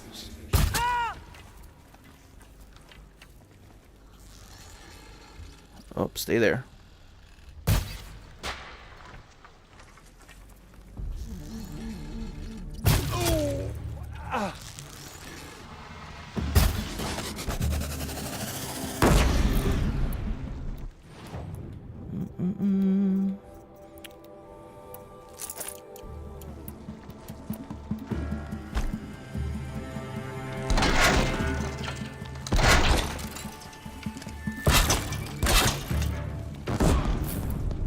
Gives you strength.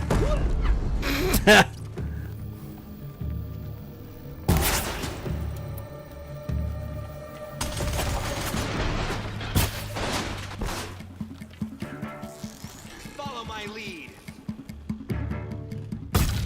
Damn. Oh, I should have done a tripcaster.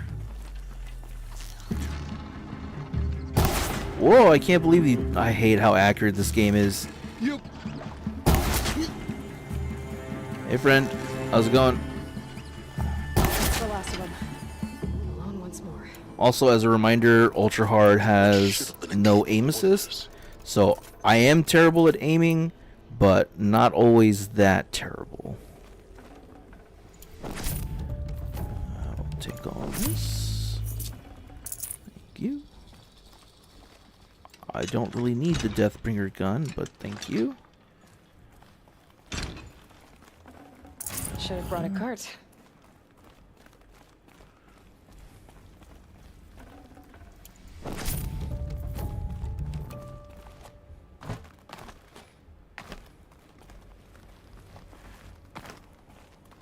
Yeah, you could have taken out that one dude and then like walked around here and been all creepy crawly about it, but in Ultra Hard, if you make one mistake and get the attention earlier than you expect, all you're going to do is surround yourself with enemies. It's better to funnel them if you can. Is this data point up top? It seems like it's up top.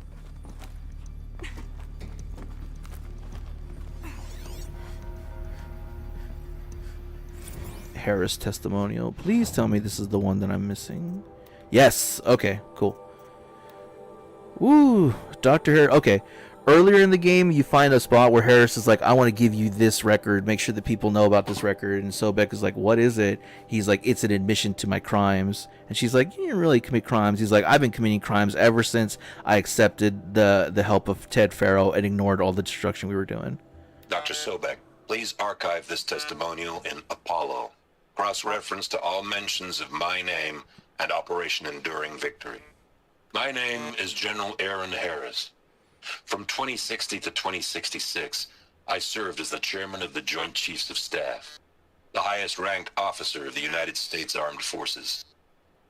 The tenure of my command included strategic planning and oversight of Operation Enduring Victory, a falsehood perpetrated on the civilian populations of the United States and other nations during the last 14 months of life on this planet.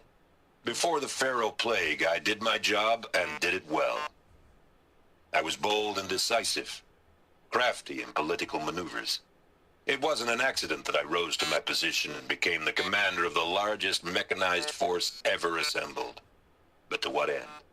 My only lasting achievement was the extinction of life on Earth. And my one redeeming act, if any, was to delay that extinction by days or weeks, by throwing more death at it. It is my hope that there will be no need for men like me in the world to come. If you are one of the people of that future world listening to this message, please know that I am sorry and that I wish you well. Sincerely, Aaron Harris.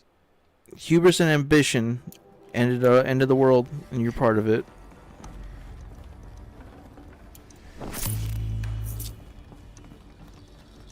Oop. I just want to check over here to see if there's any data points. Just checking my radar.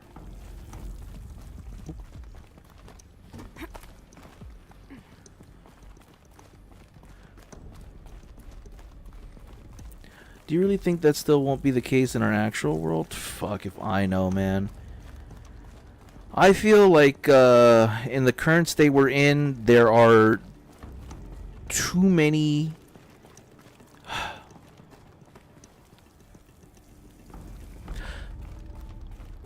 I think that there's a lot of power in the hands of people that perpetrate hateful ideologies.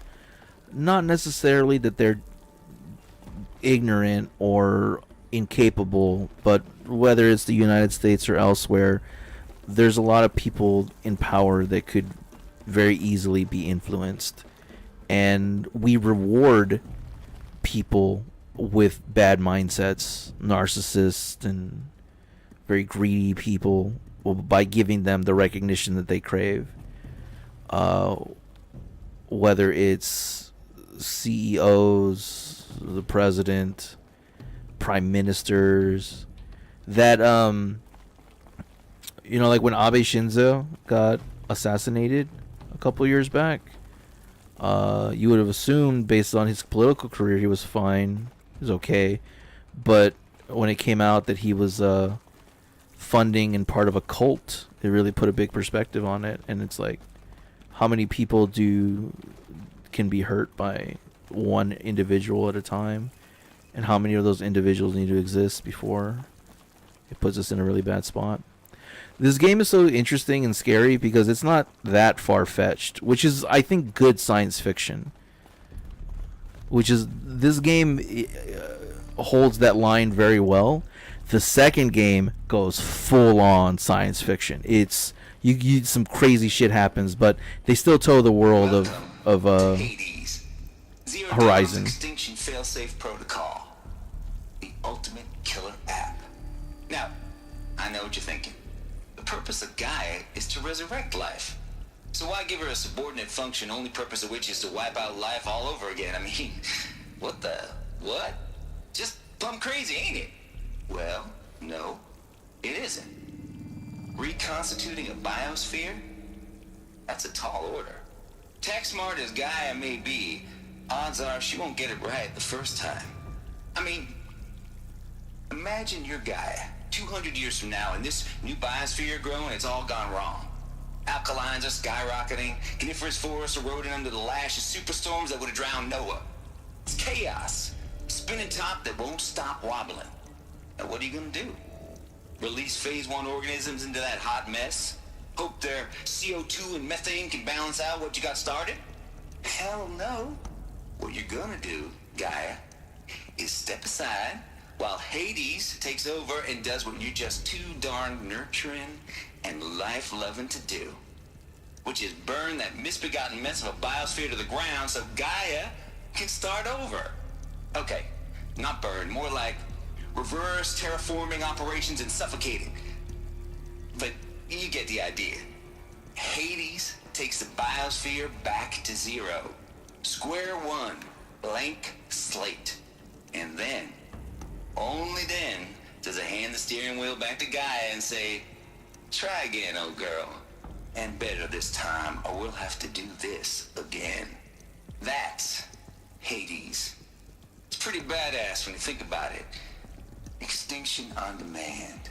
Death on speed dial. All for the greater good, of course, but still, kind of metal. So welcome to Hades. Welcome to the void. Okay, so if that's the original purpose of Hades, why does it want me extinct? We need more data. And how does it end up in the wreckage of a Pharaoh Titan, getting worshipped by the Eclipse like some kind of god? I'm learning as you are, Aloy. Keep searching. Yeah. So just to add a little more onto that, it's another reason why Elizabeth was better than Ted or a lot of these other irresponsible corporate people. She had the knowledge to know that her plans may fail, so she created not only a way to cancel the project, but to completely reset it in Hades. So that's why why she created this Hades, or whoever created this Hades part of the subs of Gaia. Noise complaints. Culinary. This is from Travis Tate. Culinary confounded Lizzie Bashcore. Anyone who says the old TT code's the Bashcore straight up line, and you know it. Old Trav don't have no truck with commercialized razzle dazzle. No, heck, I don't want to read this in this. He's just saying like he likes rock and roll. No, that ain't Bashcore blasting the Hades lab, shaking the walls, ratting folks' teeth, and death metal, girl. Classical music, 80s and 90s mostly. God, we go, yeah, this is like 60 years in the future. God damn. Or heck, just come 50 meters to the lab. Ain't no Bashcore you'll see, or hear rather. It's the screeching wrens of the air, blah, blah, blah. As far as those requests to turn it down, no can do, Lizzie. This is how I code. Turn down my death metal? Might as well give up stimulants, chocolate malts, and industrial accident vids. Last I heard, we're supposed to be coding Hades down here. Am I really supposed to code an Extinction Protocol without death metal to inspire me? Nah, I don't think so. Thank you, Travis. You're exactly who I expect you to be. The Hades Protocol. Tate here, just popped 3 blues, but I earned it. Finally figured out a Goldilocks solution to Gaia's rather extreme executive authority. If that ain't worth 10 to 12 hours of dream time, what is it? I think by blues he means just like sleeping pills or Xanax or whatever. Before this, every usurpation protocol I designed failed in stimulation because it was either too hard or too soft. Too hard, and it degraded the Gaia core. Sure, it pried her figurative fingers off the figurative driving wheels so Hades could take control, but by breaking her fingers, sometimes her arms too, so that couldn't fly. Everything depends on Gaia taking control back after Hades has done its business, so I had to find a solution that didn't leave Gaia worse for wear. Too soft, and Gaia only pretended to relinquish control. In simulation after simulation, Hades would take command of the terraforming system and reverse operations, only to have Gaia lurk in the background, quietly re-reversing processes and falsifying telemetry to hide its interference. I swear ain't nothing Gaia wouldn't do to keep life going, even when it's just simulated plant life. Turns out the just right solution is to isolate Gaia in a protective code shell, preserving its integrity, then unseat it from command position so Hades can slip into the figurative captain's chair and work its magic. Those blues are coming on pretty strong now, so I'm not really describing it so clear, but pretty sure it'll work. Yeah, those blues are plenty strong. Guess it's time to sleep in bed. I'll be back at it tomorrow. Alligators. This part right here is like... reading it now after I've beaten Forbidden West is insane. Man, maybe I should replay Forbidden West on stream again too, because fuck, this is putting a lot of stuff in perspective, and they planted a lot of seeds in this game for the sequel. It kind of makes me want to like look through Forbidden West for clues onto what the third game might be. Archive of use from Samina. Mr. Tate, the mail concerns Apollo archive submission number whatever, your 666th submission in just 5 days. And oh, what a doozy. Despite earlier warnings regarding inappropriate materials, you chose to submit 265 holographic remasters of acknowledged classic of extreme exploitation cinema. Allow me to thank you on 2 counts. 1, forgive me for giving me the pleasure of rejecting your submission, thereby coinciding your favorite Eastern European torture flicks and their ilk to the dust heap of oblivion. It truly warms my heart to know that I have saved future humanity from the ordeal of experiencing not just one, but all 16 installments of Making a Millipede. Oh, Making a Millipede? Is that supposed to be a joke about Human Centipede? Don't worry, the Pasolina materia has already been preserved. Extreme, perhaps, but art. And 2, for clarifying a concept that has so long been ambiguous and ethically fraught for archivists such as myself, the definition of obscenity. You have freed me from the subjective quagmire embodied in Judge Potter's famous utterance, I know it when I see it. Thanks to you, I can now apply a single objective criterion. If Travis Tate has submitted it, it's obscene. Accordingly, I have directed Apollo staff to summarily reject all of your future submissions sight unseen. Perhaps you might invest that time you would have spent preparing further submissions on, oh, I don't know, your assigned work. We have a world to save after all. Dr. Samina, yeah. That's Travis. He's a freak, man. He do be into freaky shit. Looks like the only way onwards.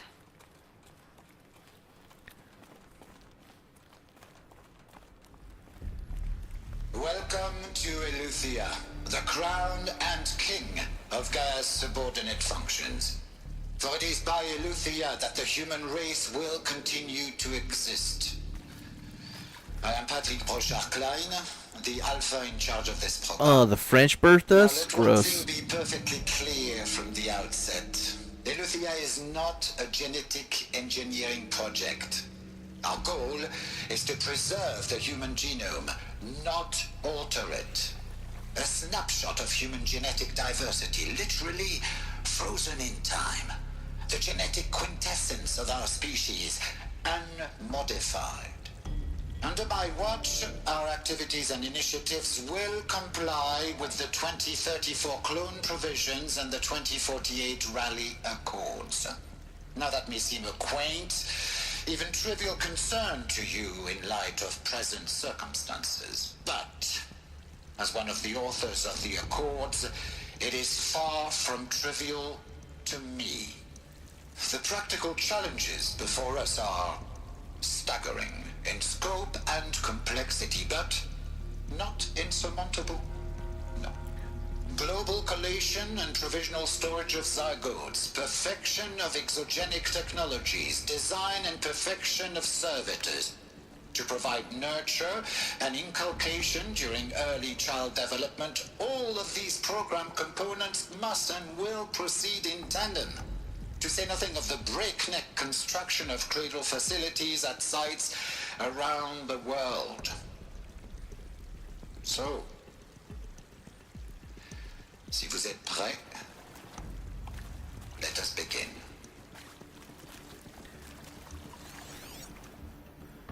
FZ chambers? What is FZ? This is from Patrick. The ectogenic chambers arrived 2 days ago. I spent the last 36 hours examining them and poring over technical documentation. They're a revelation. Astonishing. I don't remember what you had to... Oh, Far Zenith. FZ's Far Zenith.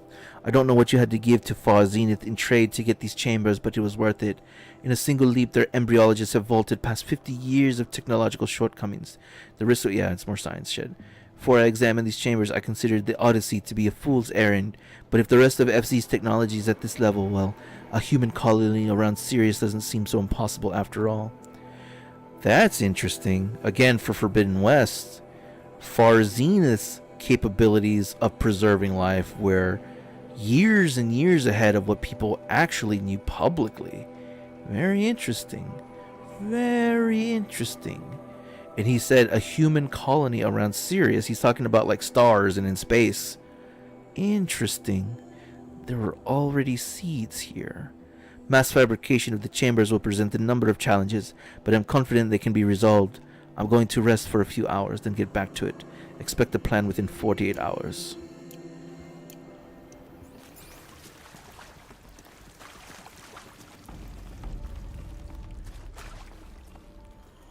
What's this? I'd have to ditch something. Cradle sealed. Eleuthia 01 was successfully sealed before the swarm advancing across... I don't know how to pronounce Chinese with English letters. Is that Xinjiang? Is the X a ch sound or is it a J sound? Anyway, a province could detect it. Ping back from crucial systems was good.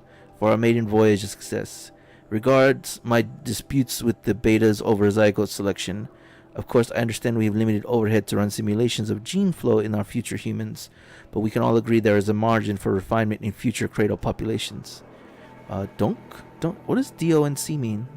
I don't know what that means. In addition to personally overseeing completion of the Eleuthia 2 site inside Mount Namuli, I'll formulate and propose a modified zygote selection plan within weeks. So there are like Eleuthias around the world, and I guess I should say they're in, like when they were describing Hephaestus, there are cauldrons around the world. So there are places to generate machines all around the world. All around the world. I think it's more like Xinjiang.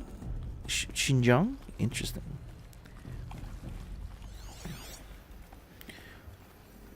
Cradle Servitor Personae. Development Xinjiang.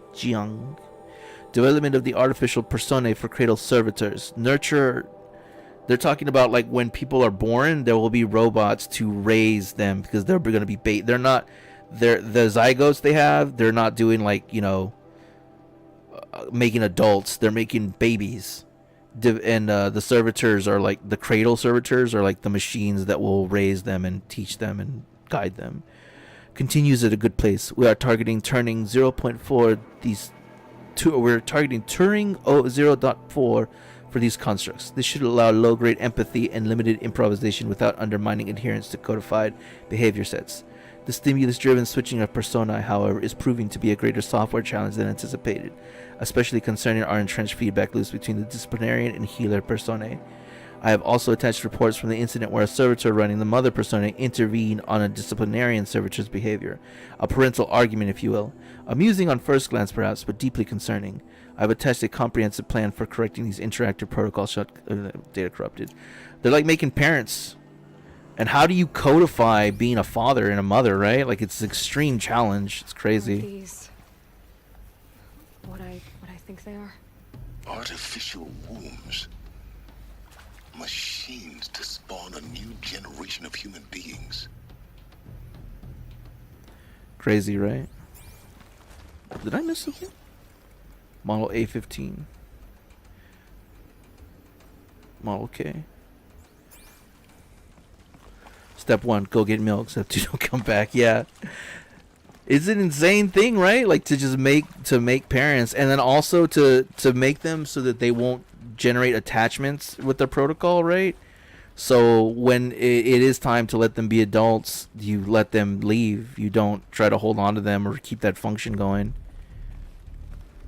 And they had to do all this in like within 100 years for sure, but more likely like within 18 months, 16 months, because that's Cradle facilities. Elizabeth said a new generation of humans would be spawned inside such places. She did. All Mother Mountain. It was one of them? There's only one way to be sure. The hatch wouldn't open. Something about a corrupted alpha registry. I need to search Elizabeth's office. I forgot what I was saying, but yes, I agree. So many things can go wrong. They had to have the smartest, most dedicated, and willing participants to make Zero Dawn work, all knowing that this would be the last thing that they ever do, and for the most part knowing that it wasn't their fault.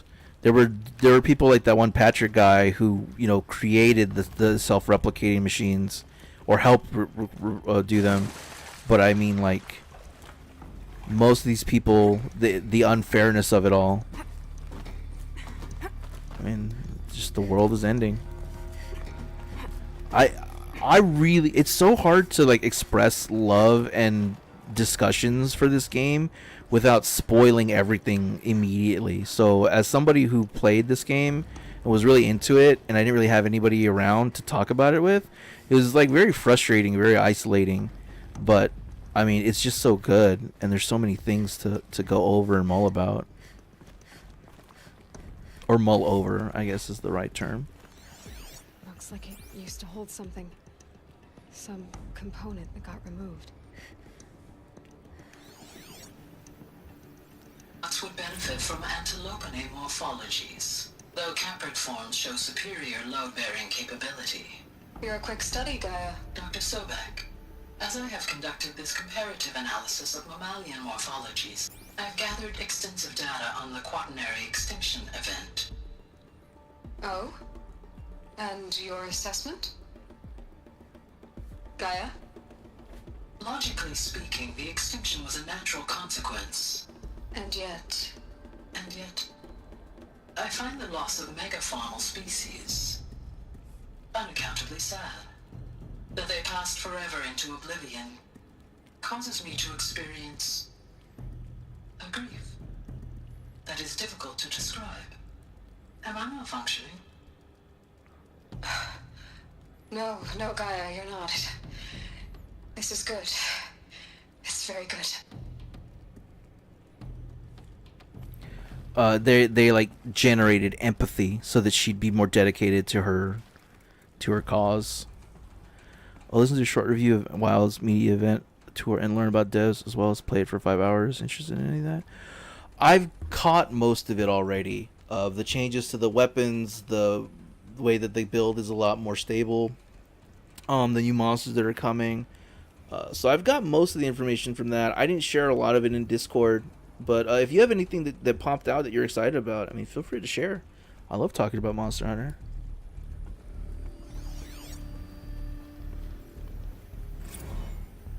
You will undergo a brief period of unconsciousness during relocation to Prime and final instatement. Elizabeth, may I speak outside protocol? When you're back up and running at the new site, we'll bring the subordinate functions online and see where we stand. Elizabeth, I detect distress. Are you all right? I'm fine. I realize that circumstances compel us to launch earlier than we hoped, but all subsystems are operational. The odds stand in our favor. But what if... Gaia, there's nothing left out there. You can't even survive unless you're wearing an environmental suit. There are billions dead, in fear and agony. What if it was all for nothing? Elizabeth, extinction was inevitable. Thanks to you, life will have a future. You really believe that? I believe in you, Elizabeth. In you, all things. She created a thing, and then it was so good that it helped her during a crisis. Yeah, the weapon swapping we already knew about. It was actually in the beta or whatever it was, the demo from before. So we were trying that. That was really cool. The mounts are called Sekirets. And then in some of the new stuff that they showed, your Sekiret is customizable to an extent. You can get you were very close. You can change multiple colors on it, and you can add accessories to it, but it didn't show anything like a 2-legged version or 4-legged version or having various tails or beaks or things like that. It was cosmetic, but very limited cosmetics. Yeah, that's exciting. They're in the newest information. They fixed some of the hit stun, which for those that aren't familiar, hit stun is when you swing your weapon and it lands on the whatever. I mean, I guess in video games it lands on whatever the target is, and it either stops or bounces or slows down, and that mimics heaviness or it mimics a hit. In the beta, things would go through monsters very easily, so you didn't have they didn't simulate impact very well, and they're addressing that in the final game. I don't know what happened to my game. My game just turned off.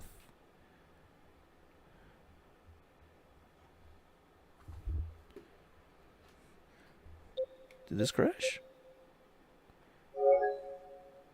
Can't start game or app. What the fuck?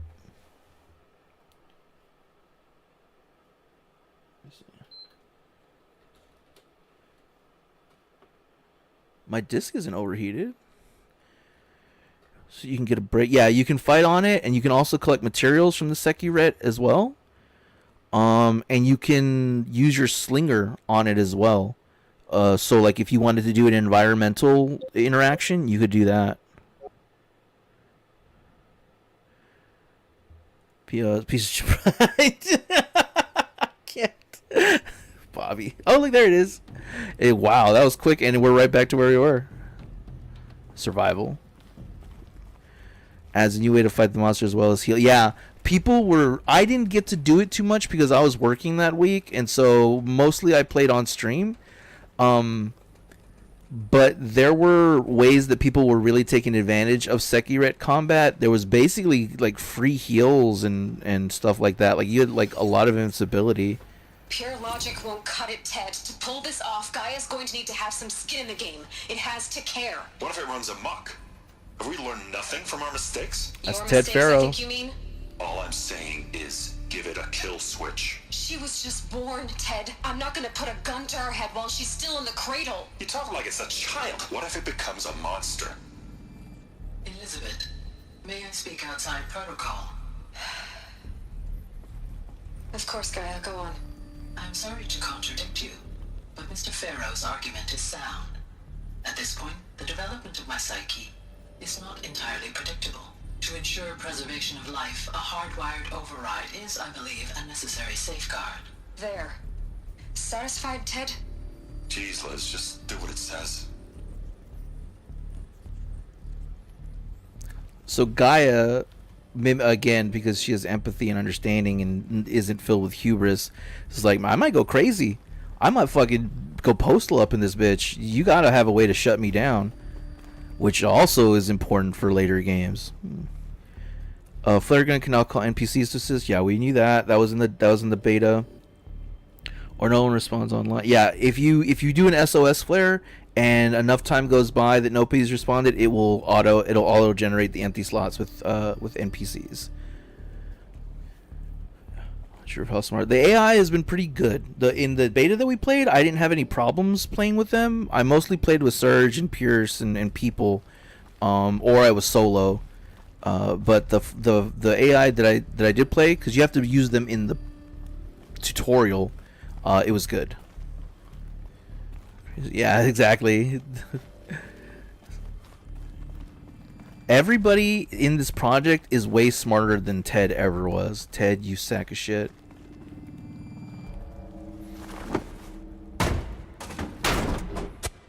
I'm going to change my outfit back to my story outfit. I don't like the way that it looks. Shithead. Sorry.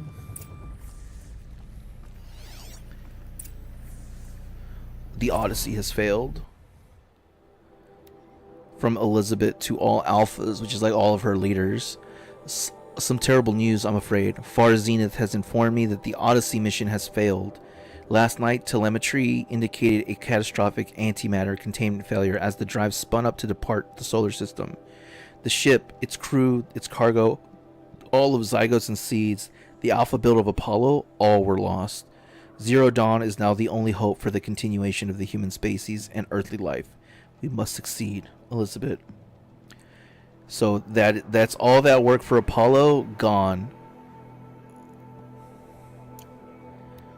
We're not told exactly how that issue happened, but all that data's gone.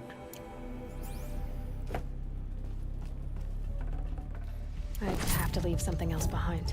What the fuck? Is my resources used up? No. So what's in here? Oh, health potions.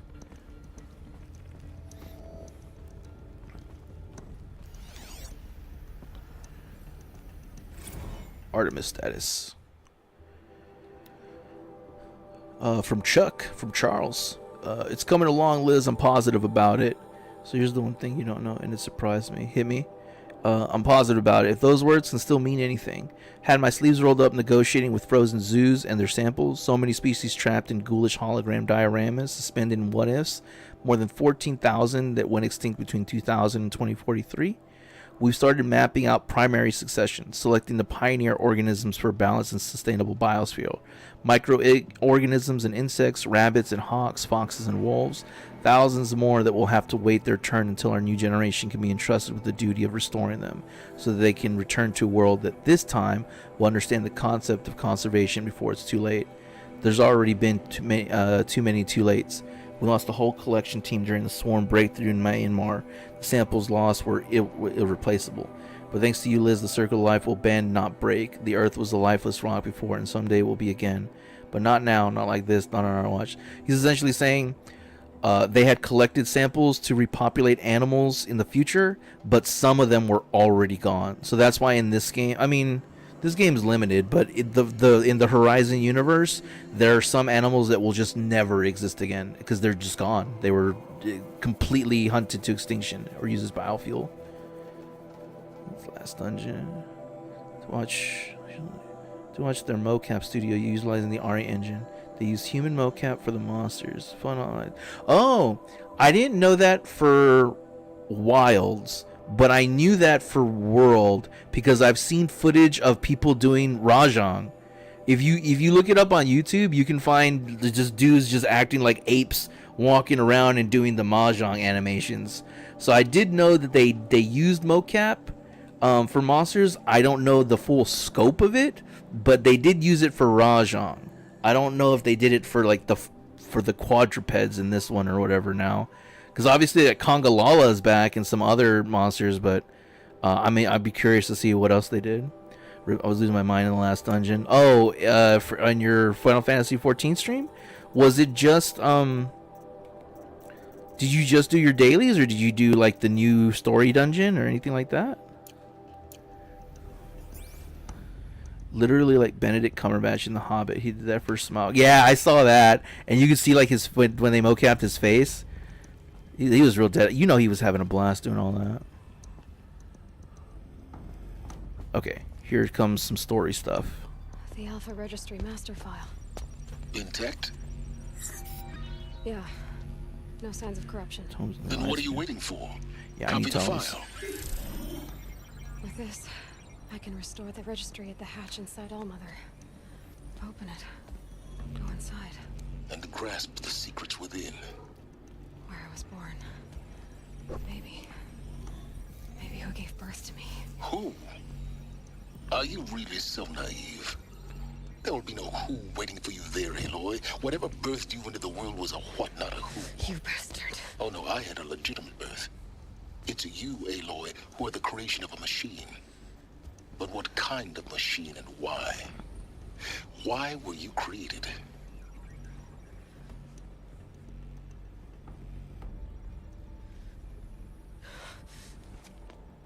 Eclipse.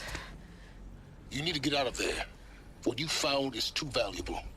You're too valuable.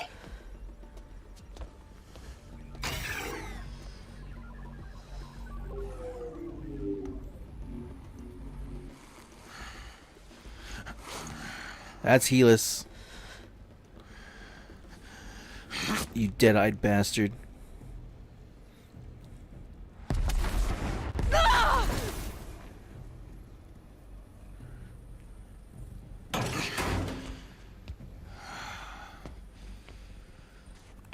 Still alive. Good. I have a more suitable death in mind for you, child. Oh, come on.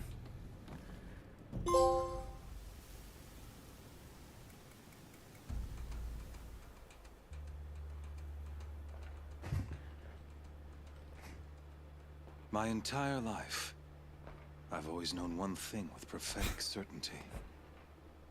That I was destined for glory as a great champion of the sun. Even when Jiran was murdered, even when Meridian fell, I never doubted my destiny. Until you came along. When I heard that you had survived, a doubt took root in my mind.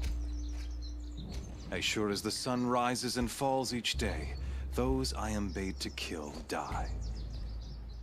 And yet I failed. How? Why? With each dig site you attacked, each loyal soldier you killed, this pestering doubt grew. I kept thinking of the moment my knife pierced your throat. One twist, a simple tug of the blade, and you would have bled out. In slaughter, I am a practiced hand. So why hesitate? Why fail my destined purpose? Rost? See that scar on your cheek? You didn't get to finish. Yes, I remember. He fought well. For a savage. His name was Rost, and he was a better man than you could ever hope to be. The better man is the one who doesn't end up with his guts steaming on the ground. No, it wasn't him. I could have finished you before he attacked. But I didn't. This failing troubled my thoughts, haunted every step. It was only when I captured you, down in that place, that I finally glimpsed the sun's design etched at length across the course of events. You were meant to survive that day on the mountain. meant to interfere at dig sites and kill my men. Conversely, I was meant to capture you. Here. So that you might die as a sacrificial offering to the sun. Everything as it was meant to be. Predestined and preordained. A man like this is dangerous. They use human milk for your palico. I want to see that video because I think it'd be very funny to see. And the circus dungeon sucks. I'm sorry you had to go through three new people. Hopefully you were not the healer, but I mean that sucks. Should I call him your thug, your fool, your puppet? Or is it your puppet? Some destiny. You're following orders, not some grand cosmic design. Oof. You're a puppet, with Hades yanking the strings. A pawn pushed around by larger forces. It'd be laughable if there weren't so much killing involved. I hope they were two black Hades mages. is an ancient machine, not the buried shadow of Karja myth. It doesn't care about Meridian. It wants to kill everything and everyone. And you are its dutiful slave. I serve not the buried shadow, but the sun. The best and second best. All halves of nature joined to one cause. Shadow to sun, dark to light. Do you really not hear how ridiculous that sounds? You've gone from serving an insane homicidal Sun King to an insane homicidal machine. You're moving down in the world, not up. I'll remember those words as I watch your corpse burn. Whatever's left of it. You fail to grasp the point. As surely as you've been conquered, so has all doubt. And with certainty of belief comes unstoppable force. Then get this cage and put your faith to the test. See if things work out like you expect. The circle has closed. Every element is in its proper place, exactly where it belongs. The errant beast, now caged, will serve her true purpose. A sacrificial animal. Oh, speaking of sacrifice, I forgot to tell you. After you crashed the Eclipse network, I sent messengers into the east to rally the forces there and mount an invasion of the sacred land. I ordered every Nora killed. I was hoping to catch you there, but alas, it all seems to have been unnecessary.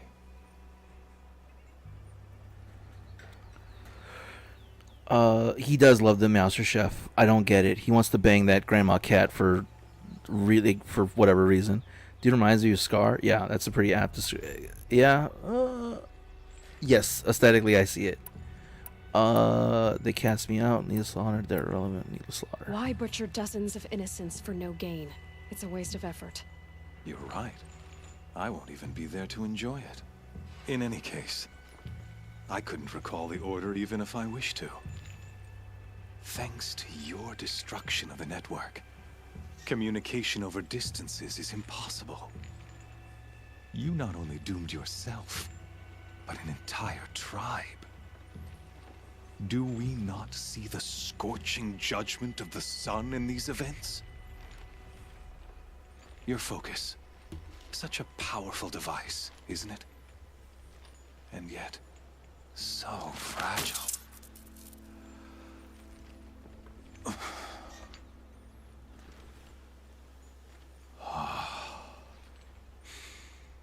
So you see, this time, I did not hesitate. The knife has already been twisted. What an outrageous construct.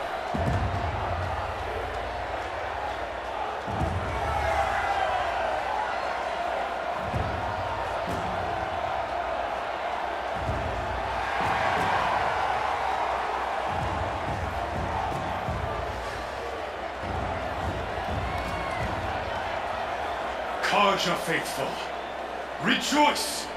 Our years in shadow are over. A new dawn trembles on the horizon. A new day soon to break. And when it does, the false Sun King will be dead, and Holy Meridian ours once more. In this, I have become an instrument of prophecy. All halves of nature join to one cause. Shadow to sun, light to dark, night to day. He loves that phrase. Behold! Double corruptors? Hold your seats! Can you not see the proof of the sun's blessing before your eyes? How else could shadows such as these prowl in broad light of day? Were they not approved by the sun and joined to our cause? Yeah, 1 second, Bobby. I got you. Many years ago, to consecrate this great ring, the Radiant Turon ordered many favors. Oh, crushed no. beneath the hooves of the behemoth. Mighty is the behemoth in the eyes of the sun, but it is mightier still, infused with the power of shadow. Let this one, who schemed and slithered, be the first to die. Let her be the first of thousands! Yeah, the machines don't want to be corrupted. Oh, please don't. I can't remember if I fight these or not. There was a corrupted zone where I had to fight 2 corrupted behemoths, and one is incredibly dangerous.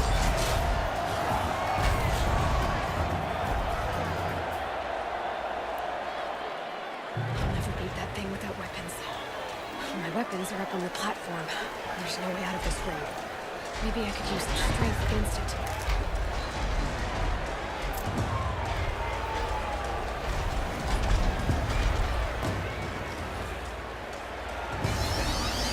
He's charging. Woo.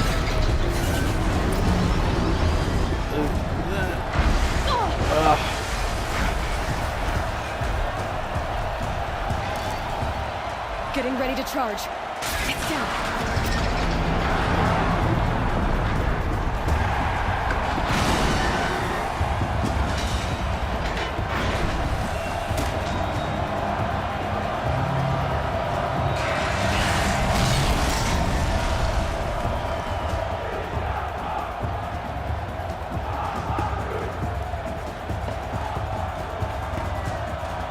Man, she changes faster than Clark Kent.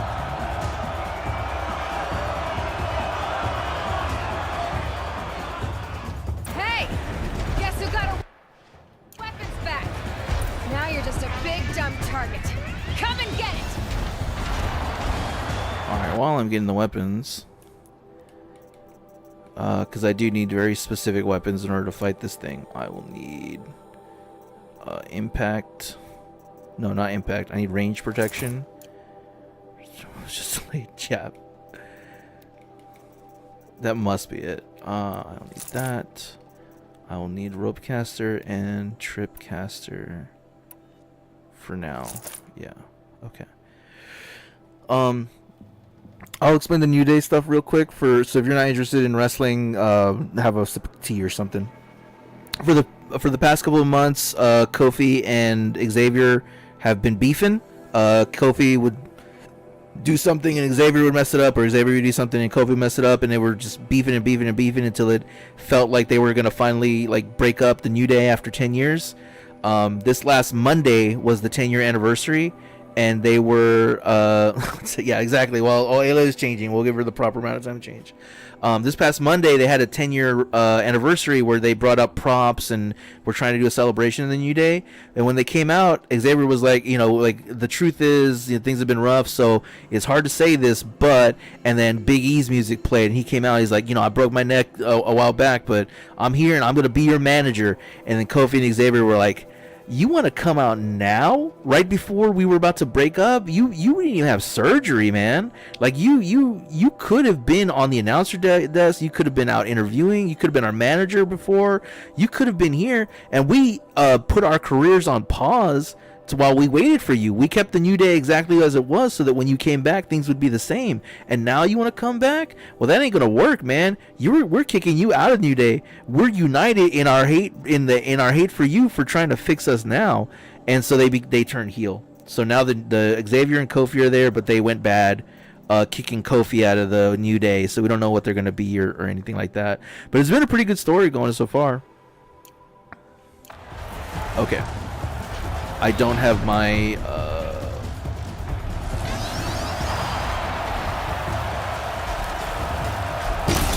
they kicked Biggie, not Kofi, sorry. They kicked Biggie. I'm focusing on, okay, not you. I need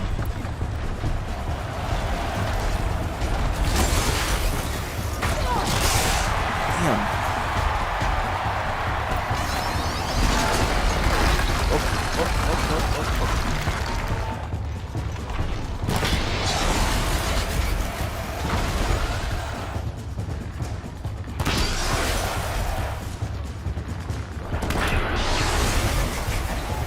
Okay, we're gonna have to do this the other way. Good night.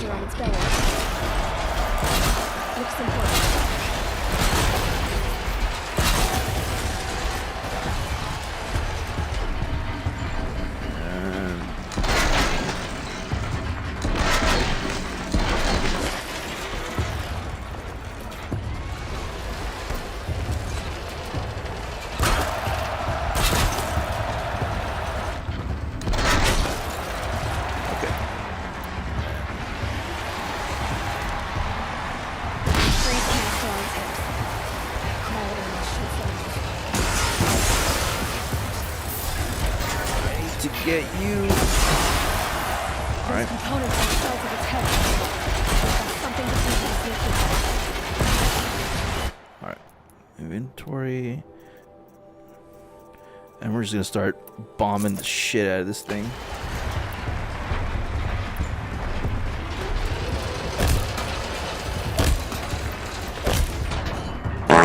Haha. Fart. Ow.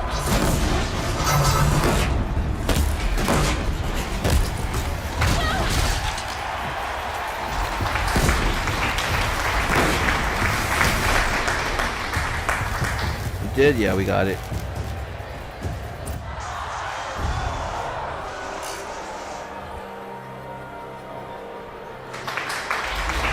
Thank you.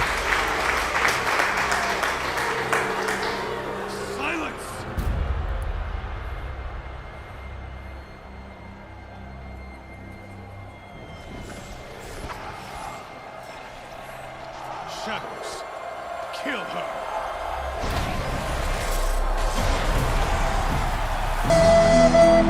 God damn it.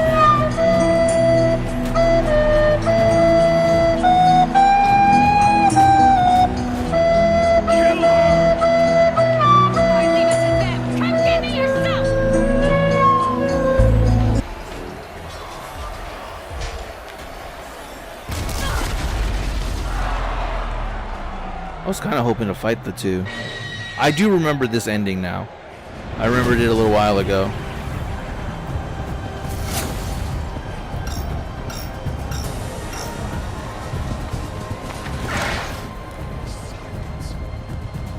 I didn't remember that Helis knew silence.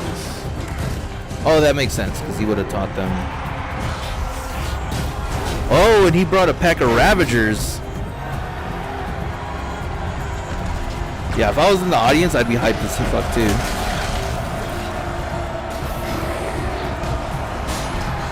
Although the Corruptors could turn them.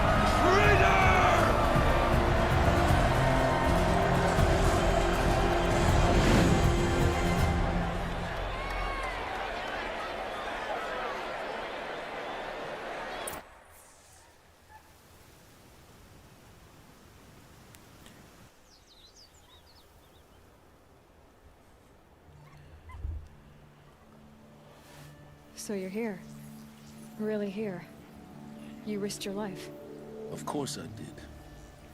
If you'd been killed, the Nora's Sacred Mountain would never have given up its secrets. Too bad you wasted your time then. Helis destroyed my focus. And the Alpha Registry with it. Not at all. The whole time I've been monitoring your focus, I've duplicated every data file you scanned. Installing that data to a new focus was trivially easy. Happy birthday, Isaac. Daddy sure does love his little big man. You You're really fucking good at making it asshole. impossible to like you, Silence. But I guess I need this. You don't want to trust the focus Silence give you. Who knows what he put on there? Maybe you'll even learn why. Yeah. Meet the machine that birthed me into this world. Isn't that how you put it? I'll be off. Wait. Yes? How did you find me? How did you track my location when I wasn't wearing a focus? Really, Aloy? It doesn't take a genius to surmise that Helis would throw you into the sun ring at high noon. I wore out 2 striders getting here in time, but I did. Now be on your way. Helis recognized you. Helis recognized you back in the sun ring. You told me that you'd assisted the eclipse. Not that you knew the man who killed my... who almost killed me. You were about to say killed your So dad. now you know. The man is a serious threat. So let's do all we can to make sure that he and Hades don't succeed. Right. And you can override a machine? Since when can you override machines? Ever since you discovered the technique. I had to destroy a corruptor to obtain the necessary parts, of course. But your example showed me how to do that as well. Yet another benefit of monitoring your activities through your focus. Truth be told, the underlying logic of the technique isn't so different from rites practiced by Banuk shamans, though of course, far more advanced. Great. You're welcome, I guess. And that's it. I'll be on my way. To make matters worse, Helis ordered an Eclipse detachment to attack the Nora Sacred Land. The tribe's already weak. They won't stand a chance. You should come with me. Well, absolutely not. I have preparations to make elsewhere. What kind of... Why do I bother asking? You're not gonna tell me. When the time is right, I'll be in touch. I'll contact you later. In the meantime, should you need to return to Shadow Karja territory, I brought armor to conceal your identity.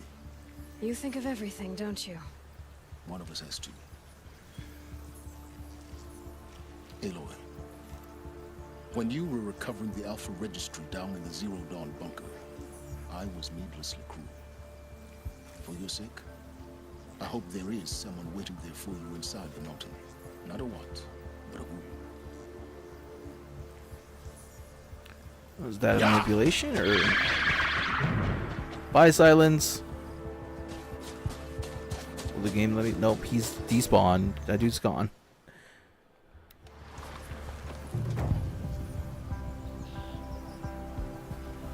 Alright. I feel like that's where we should call it, I guess. It's already that time. We went a little bit over. Oh, what a good game. I love Horizon. What's on schedule? Like I said earlier, I was supposed to play Fantasian, but because of release date shenanigans, that didn't quite happen.